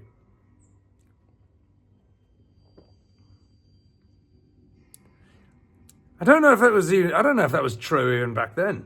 Anyway, then he turned away from our Lord and went on his way. Then the devil came to him and said, "What are you looking for? If you will take me as your child's godfather, I will give him an abundance of gold and all the joys in the world." The man asked, "Who are you?" "I am the devil." "Then I do not wish to have you for a godfather," said the man. "You deceive mankind and lead them astray." He went on his way, and then Death, with withered legs, came walking towards him and said, "Take me as your child's godfather." The man asked, "Who are you?" "I am Death, who makes everyone equal." Then the man, that's a hell of a line. "Who makes everyone equal." Then the man said, You're the right one. You take away the rich as well as the poor, without distinction. You will be my child's godfather. Death answered, "I will make your child rich and famous, for he who has me as a friend cannot fail." The man said, "Next Sunday is the baptism. Be there on time." Death appeared as he had promised, and served as godfather in an orderly manner. After the boy came of age, his godfather appeared to him one day and asked him to go with him. He took him out into the woods and showed him a herb that grew there, saying, "Now, you shall receive your godfather's present." Wait, hang on. Oh, Death takes him out to the woods and says, "Now, you shall receive your godfather's present. I will turn you into a famous physician. Whenever you are called to a sick person, I will appear to you. If I stand at the sick person's head, you may say with confidence that you can make him well again. Then give him some of this herb, and he will recover. But if I stand at the person's feet, he is mine. And you must say that he is beyond help, and that no physician in the world could save him. But beware of using this herb against my will, or something very bad will happen to you." And you're right, Animal Farm enthusiast. He has passed up some major potential godfathers. This is interesting, though, because death does make all people equal. Rich or poor, you are going to die. So, it was not long before the young man had become the most famous physician in the whole world. People said of him, he only needs to look at the sick in order to immediately know their condition, whether they will regain their health or whether they are doomed to die. And people came to him far and wide, taking him to their sick, giving him so much money that he soon became a wealthy man. Now, it came to pass that the king became ill. The physician was summoned and was told to say if a recovery was possible. Death, however, when he approached the bed, Death was standing at the sick man's feet, and so no herb on earth would be able to heal him. Oh gosh, If only I could deceive death for once, thought the physician. He will be angry, of course, but because I am his godson, he'll shut his eye. Yes, I'll risk it. He therefore took hold of the sick man and laid him the other way round, so that death was now standing at his head. Oh! Then he gave the king some of the herb, and he recovered and became healthy again. However, death came to the physician, made a dark and angry face. He threatened him with his finger, and he said, "You have betrayed me. I will overlook it this time, because you are my godson. But if you dare do it again, it will cost you your neck, for I shall take you away with me." Ooh, cheating death, though, is never a good idea. Soon afterwards, the king's daughter became seriously ill. She was his only child, and he cried day and night until his eyes were going blind. Then he proclaimed that whosoever rescued her from death should become her husband and inherit the crown. When the physician came to the sick girl's bed, he saw death at her feet. He should have remembered his godfather's warning, but he was so infatuated by the princess's great beauty and the prospect of becoming her husband that he threw all thought to the winds. He did not see that death was looking at him angrily, lifting his hand into the air and threatening him with his withered fist. He lifted up the sick girl. He placed her head where the feet had been. Then he gave her some of the herb, and her cheeks immediately turned red, and life stirred into her once again. Death, seeing that he had been cheated out of his property for a second time, approached the physician with long strides and said, "You are finished. Now it is your turn." Then death seized him so firmly with his ice-cold hand that he could not resist, and led him to an underground cavern. There the physician saw how thousands and thousands of candles were burning in endless rows, some large, some medium-sized, others small. Every instant some died out, and others were relit, so that the little flames seemed to be jumping about in constant change. "See," said Death, "these are the life-lights of mankind. The large ones belong to children, the medium-sized ones to married people in their best years, and the little ones to old people. However, even children and young people often only have a tiny candle." "Oh gosh, show me my life-light," said the physician, thinking that it would still be very large. Death pointed to a little stump that was just about to go out, and said, "See, there it is." Oh, fuck. "Oh, dear godfather," said the horrified physician. "Light a new one for me. Do it as a favor to me so that I can enjoy life and become king and the husband of the beautiful princess. Oh, gosh." "I cannot," answered Death. "One must go out before a new one is lighted."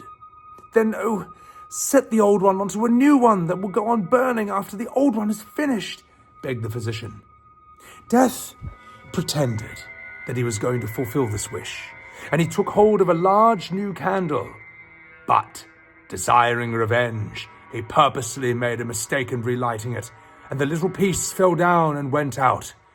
The physician immediately fell to the ground, and he too was now in the hands of Death. The end. Holy shit, man. That's good. That was not a bad story, Godfather Death. That was actually kind of sick, man. That was actually kind of cool. I like that, guys. I feel like I got a bit of my energy back with that one. That was actually solid. Yeah. Because I think we read too many crap stories before, and I was getting a bit tired. And there was one that we were reading, and I was like, it's all right. But I think we had a good little balance between... What's up, Rodney? Welcome in. We had a good little,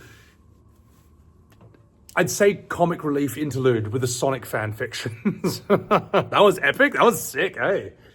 No, that one fucking ruled. I like that. So, actually, Godfather Death. Let's continue. Let's do another one. Let's see what else we have. All right. I've been curious about this one for a while, so think of the follow. We're going to do this one. Came back to a great story. Yeah, that was sick. We are going to do King Thrushbeard. Ahem. The king had a daughter who was beautiful beyond all measure, but so proud and haughty that no suitor was good enough for her. She sent away one after the other, and she ridiculed them as well. Once the king made a great feast and invited thereto, from far and wide, nearly all the men likely to marry. They were all marshalled in a row according to their rank, according to their rank and standing. First came the kings, then the grand dukes, then the princes, the earls, the barons, and the gentry. Then the king's daughter was led through the ranks, but to every one she had some objection to make. One was too fat. This wine cask, she said. Another was too tall.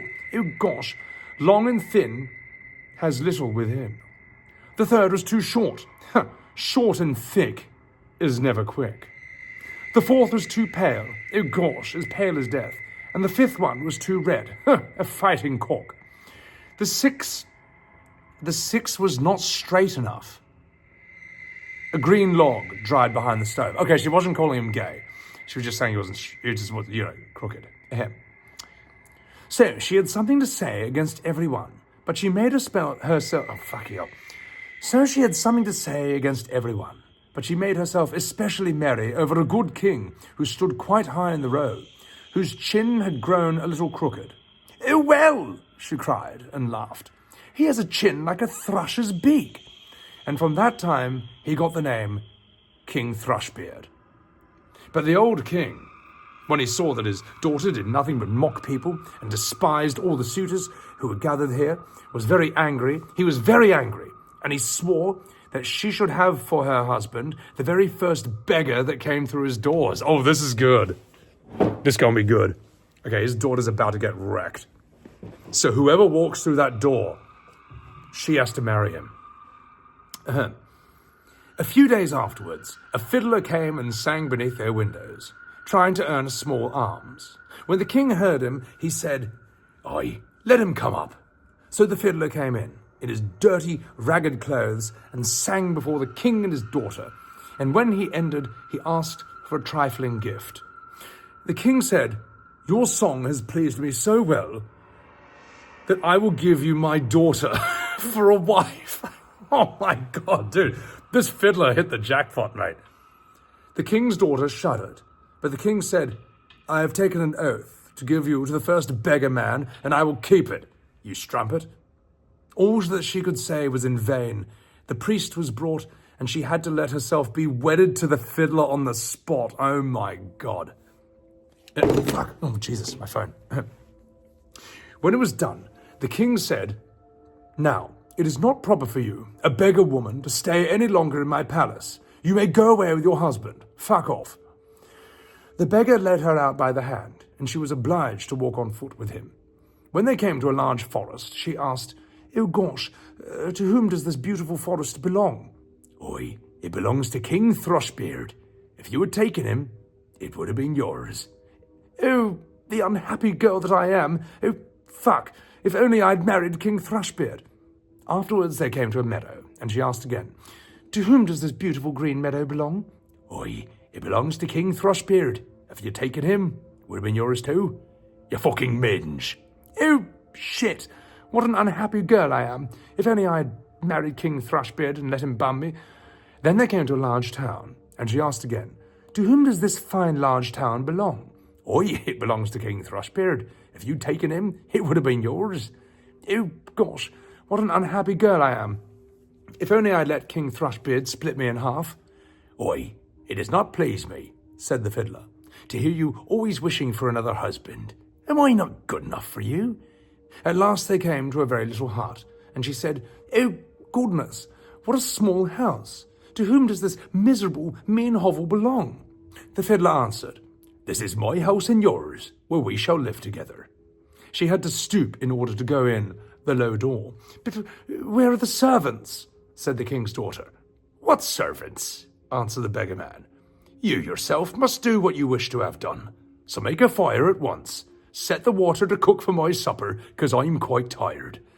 But the king's daughter knew nothing about lighting fires or cooking, and the beggar man had to lend a hand himself to get anything done. When they had finished their scanty meal and went to bed, he forced her to get up quite early in the morning to look after the house. For a few days they lived in this way as well as might be, and came to the end of all their provisions. Then the man said, Wife, we can't go any longer eating and drinking here and earning nothing. You have to weave baskets. Oh, God, this poor woman. Welcome into Ranker. You have to weave baskets. He went out, cut some willows, and brought them home. Then she began to weave, but the tough willows wounded her delicate hands. I see this will not do, said the man. You had better spin. Perhaps you can do that better. She sat down and tried to spin, but the hard thread soon cut her soft fingers so that blood ran out. Aye, fuck's sake, said the man. You're fit for no sort of work. I made a bad bargain with you. Now, I will try to make a business with pots and earthenware. You must sit in the marketplace and sell the wares. Oh, alas, thought she, if any of the people from my father's kingdom come to the market and see me sitting there, selling, gosh, how they will mock me. But it was no use. She had to yield unless she chose to die of hunger. For the first time she succeeded well, for the people were glad to buy the woman's wares because she was good-looking, and they paid her what she was asked. Many even gave her the money and left her the pots as well. What is she, a streamer? So they lived on what she had earned as long as it lasted. Then the husband bought a lot of new crockery. With this, she sat down at the corner of the marketplace, set it out round about her, ready for sale. But suddenly there came a drunken hussar galloping along, and he rode right through the pots, so they all broken into 1,000 bits. She began to weep, for she did not know what to do in fear. Oh, fuck! What will happen to me? Cried she. What will my husband say to this? Oh, gosh! She ran home and told him of the misfortune. Well, who would seat herself in a corner at the marketplace with crockery? Said the man. Leave off crying. I see very well you can't do any ordinary work. So I have been to our king's palace, and I have asked whether they cannot find a place for a kitchen maid, and they promise to take you. In that way, you get your food for nothing. The king's daughter was now a kitchen maid, and had to be at the cook's beck and call, and do the dirtiest work. In both her pockets she fastened a little jar, in which she took home her share of the leavings, and upon this they lived. It happened that the wedding of the king's eldest son was to be celebrated, so the poor woman went up and placed herself by the door of the hall to look in. Sorry, that was a sentence tripped me up for 1 second. When all the candles were lit, and people, each more beautiful than the other, entered, and all was full of pomp and splendor, she thought of her lot with a sad heart, and she cursed the pride and haughtiness which had humbled her and brought her to such great poverty. The smell of the delicious dishes which were being taken in and out reached her, and now then the servants threw her a few morsels of them. She put these in her jars to take home. All at once the king's sons entered, clothed in velvet and silk, with gold chains about his neck. When he saw the beautiful woman standing by the door, he seized her by the hand, and he would have danced with her. But she refused, and shrank in fear, for she saw that it was King Thrushbeard, her suitor, who she had driven away with scorn. Her struggles were of no avail. He drew her into the hall, but the string by which her pockets were hung broke, and the pots fell down, and the soup ran out, and the scraps were scattered all about. And then, when the people saw it, there arose a general laughter and derision. They all pointed and laughed at her, and she was so ashamed that she would have rather have been 1,000 fathoms below the ground. She sprang to the door and would have run away, but on the stairs a man caught her and brought her back. And when she looked at him, it was King Thrushbeard. He said to her kindly, "Do not be afraid. I am the fiddler who's been living with you in that wretched hovel. For love of you, I disguised myself, though. And although I was the hussar who rode through your crockery and smashed all your pots, this was done to humble your proud spirit and to punish you for the insolence for which you mocked me. Then she wept bitterly and said, Oh gosh, I have done great wrong. I am not worthy to be your wife. But he said, Be comforted. The evil days are past. Now we shall celebrate our wedding. Then the maids in waiting came and put on her most splendid clothing, and her father and his whole court came and wished her happiness in a marriage with King Thrushbeard, and the joy now began in earnest. I wish you had been there too, for then she pulled down King Thrushbeard's pants, where he had a mighty erect penis, and with her princess... I'm so sorry. I was just seeing if you were paying attention. And she pulled down his pants and she polished his banana. She polished his knob before the entire court, and everyone gazed on, and even they started rubbing one out, and soon the entire courtroom was glazed in cum. Okay, all right, I'm sorry. Damn, that story wasn't... that was kind of shit, to be honest. Yeah, that was okay. I want one that's more grim, more evil, more dangerous. You know, now this is a story... Look, the story wasn't that good, so I decided to spice things up, but I don't really know.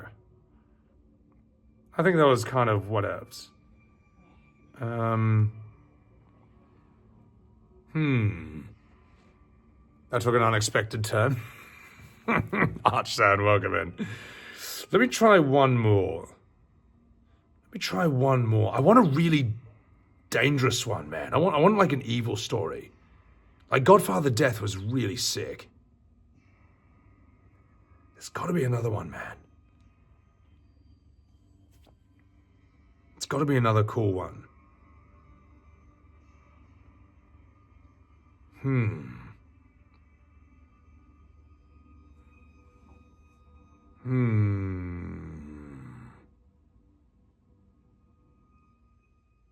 That one seems all right.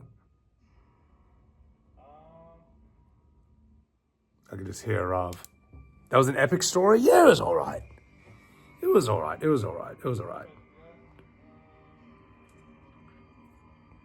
All right, fuck it. You know what?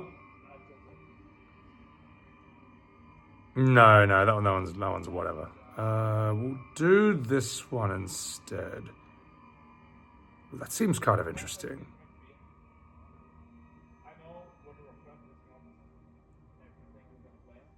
Nah, fuck it. Let's do this one. Oh, fuck, this one's really long. No, we're not gonna do that. Maybe this one. How long is that? What are the good old short ones that are just heaps dumb? Oh, this one. Okay, this one's short. Fuck it. The one before that? Oh yeah, dude, Godfather Death was sick. All right, fuck it. This one has an interesting title, so I'm gonna risk this one. Yeah, we're gonna risk this one. Let's do it. We're going to do The Devil's Sooty Brother.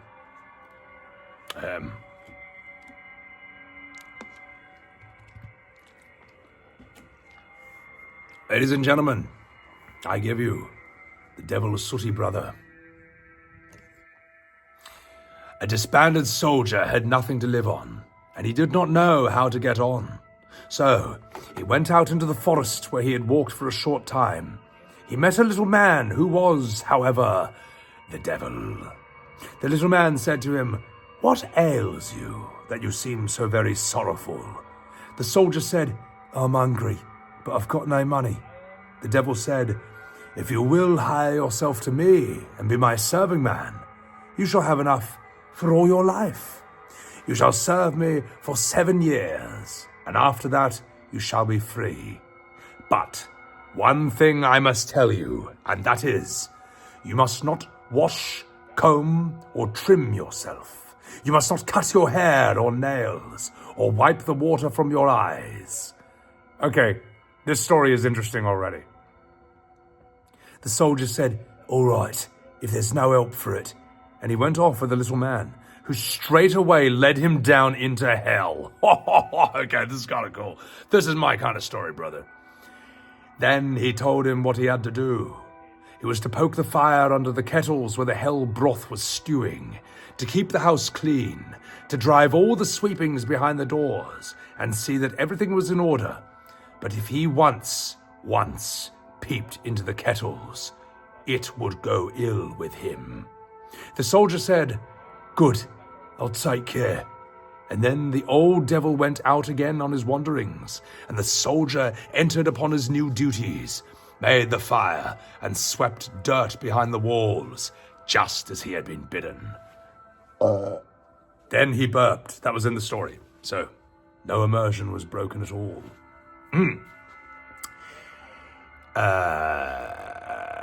When the devil came back again, he looked to see if all had been done. He appeared satisfied, and went forth the second time. The soldier now took a good look on every side. The kettles were standing all round hell with a mighty fire below them, and inside they were boiling and sputtering. He would have given anything to look inside them, if the devil had not so particularly forbidden him. At last, he could no longer restrain himself. He slightly raised the lid of the first kettle and peeped in, and there he saw his former corporal shut in. "Aha, old bird," said he, "do I meet you here? You once had me in your power, and now I have you." And he quickly let the lid fall, poked the fire, and added a fresh log. My God, they're just boiling people in hell? I mean, that is what you do there, I guess. So, after that, he went to the second kettle, raised its lid also a little, and peeped in. His former ensign was in that. "Ah, you old bird, so I find you here. You once had me in your power. Now I've got you." He closed the lid, fetched yet another log to make it really hot. Then he wanted to see who might be sitting in the third kettle. It was actually his general. Well, fucking well. What do we have here? And he fetched the bellows, and he made hellfire blaze right under him. And so he did his work 7 years in hell. He did not wash, comb, or trim himself. He did not cut his hair or nails. He did not wash the water from his eyes. And the 7 years seemed so short to him that he thought it had been only half a year. Now, when time had fully gone by, the devil came and said, "Well, Hans, what have you done?" "I poked the fire under the kettles. I swept all the dirt behind the doors." "But you have peeped into the kettles as well. It is lucky that you added fresh logs to them, or else your life would have been forfeit. Now that your time is up, will you go home again?" "Yes," said the soldier. "I should very like to see what my father is doing at home." I love how the devil just instantly forgives him. He's like, "Oh, you disobeyed me, but you made life worse for them. You were a huge piece of shit to those people, so I forgive you. Good work, mate." So anyway, "Yes, I should like to see what my father's doing at home." The devil said, "In order that you may receive the wages you have earned, go, fill your knapsack full of the sweepings, and take it home with you.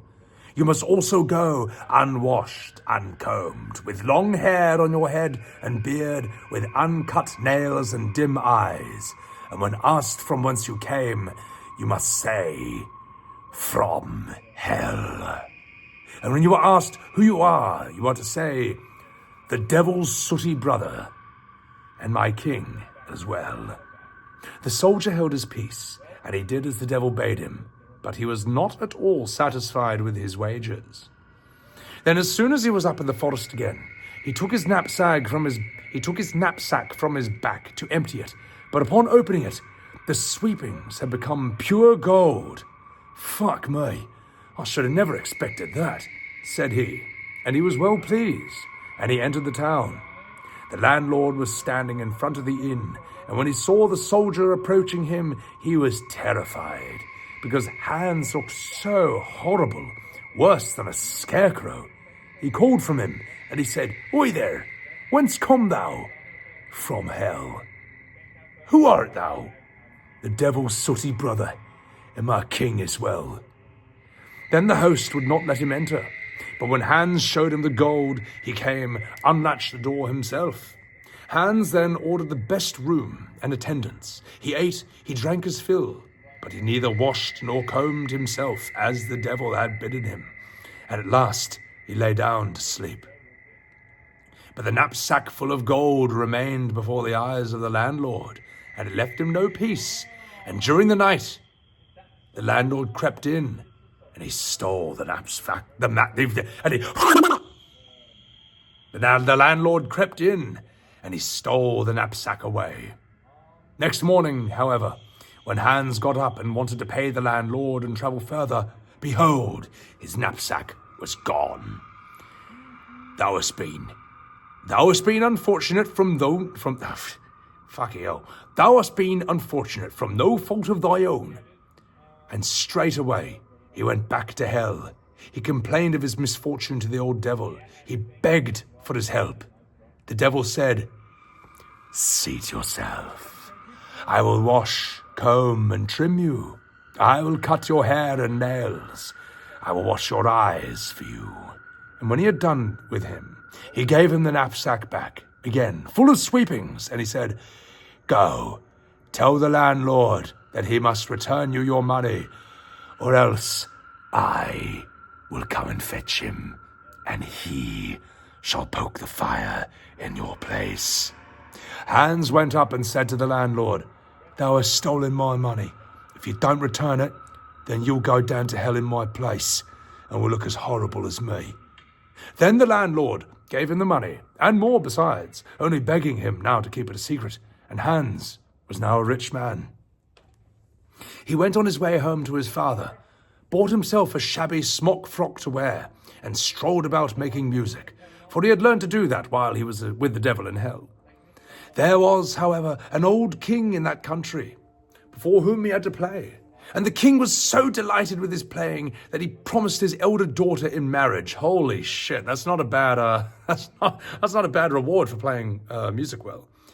But when she heard that she was soon to be married to a common fellow in a smock frock, she said, "Oh gosh, rather than do that, I would go into the deepest water." So the king instead gave him his youngest daughter, who was quite willing to do it to please her father, and thus the devil's sooty brother got the king's daughter. And when the king died, he got the whole kingdom. The end. What? I feel like they kind of rushed the ending of that one. I feel like at the end of that, the Brothers Grimm were just like, it's good enough. Oh, whatever. Like, all of that was build up and middle. I don't quite know what the moral of the story is. Maybe the moral of the story is that it's something about sacrifice, or sometimes doing really hard work can almost feel like a deal with the devil, somewhat.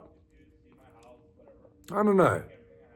You know, to get riches or a better future, sometimes you got to sacrifice things or do stuff you don't want to do. I don't know. That was a really weird. What do you think, chat? The ugly barnacle ending? What was that? Don't be deep? Well, you know, I'm just actually ripping off someone else's, another thinker's description or interpretation of sacrifice, but I think it's pretty true. I think it makes a lot of sense. Devil is apparently very fair, apparently. Anyway, thank you for the applauses. Husos, Saskia, Cool Guy, Emernet, Gavin Macy, Norwegian Blue. Devil is supposed to be really fucking good at music, though. So that does make sense. Let's see. Chingsha. What should I do? What should I do?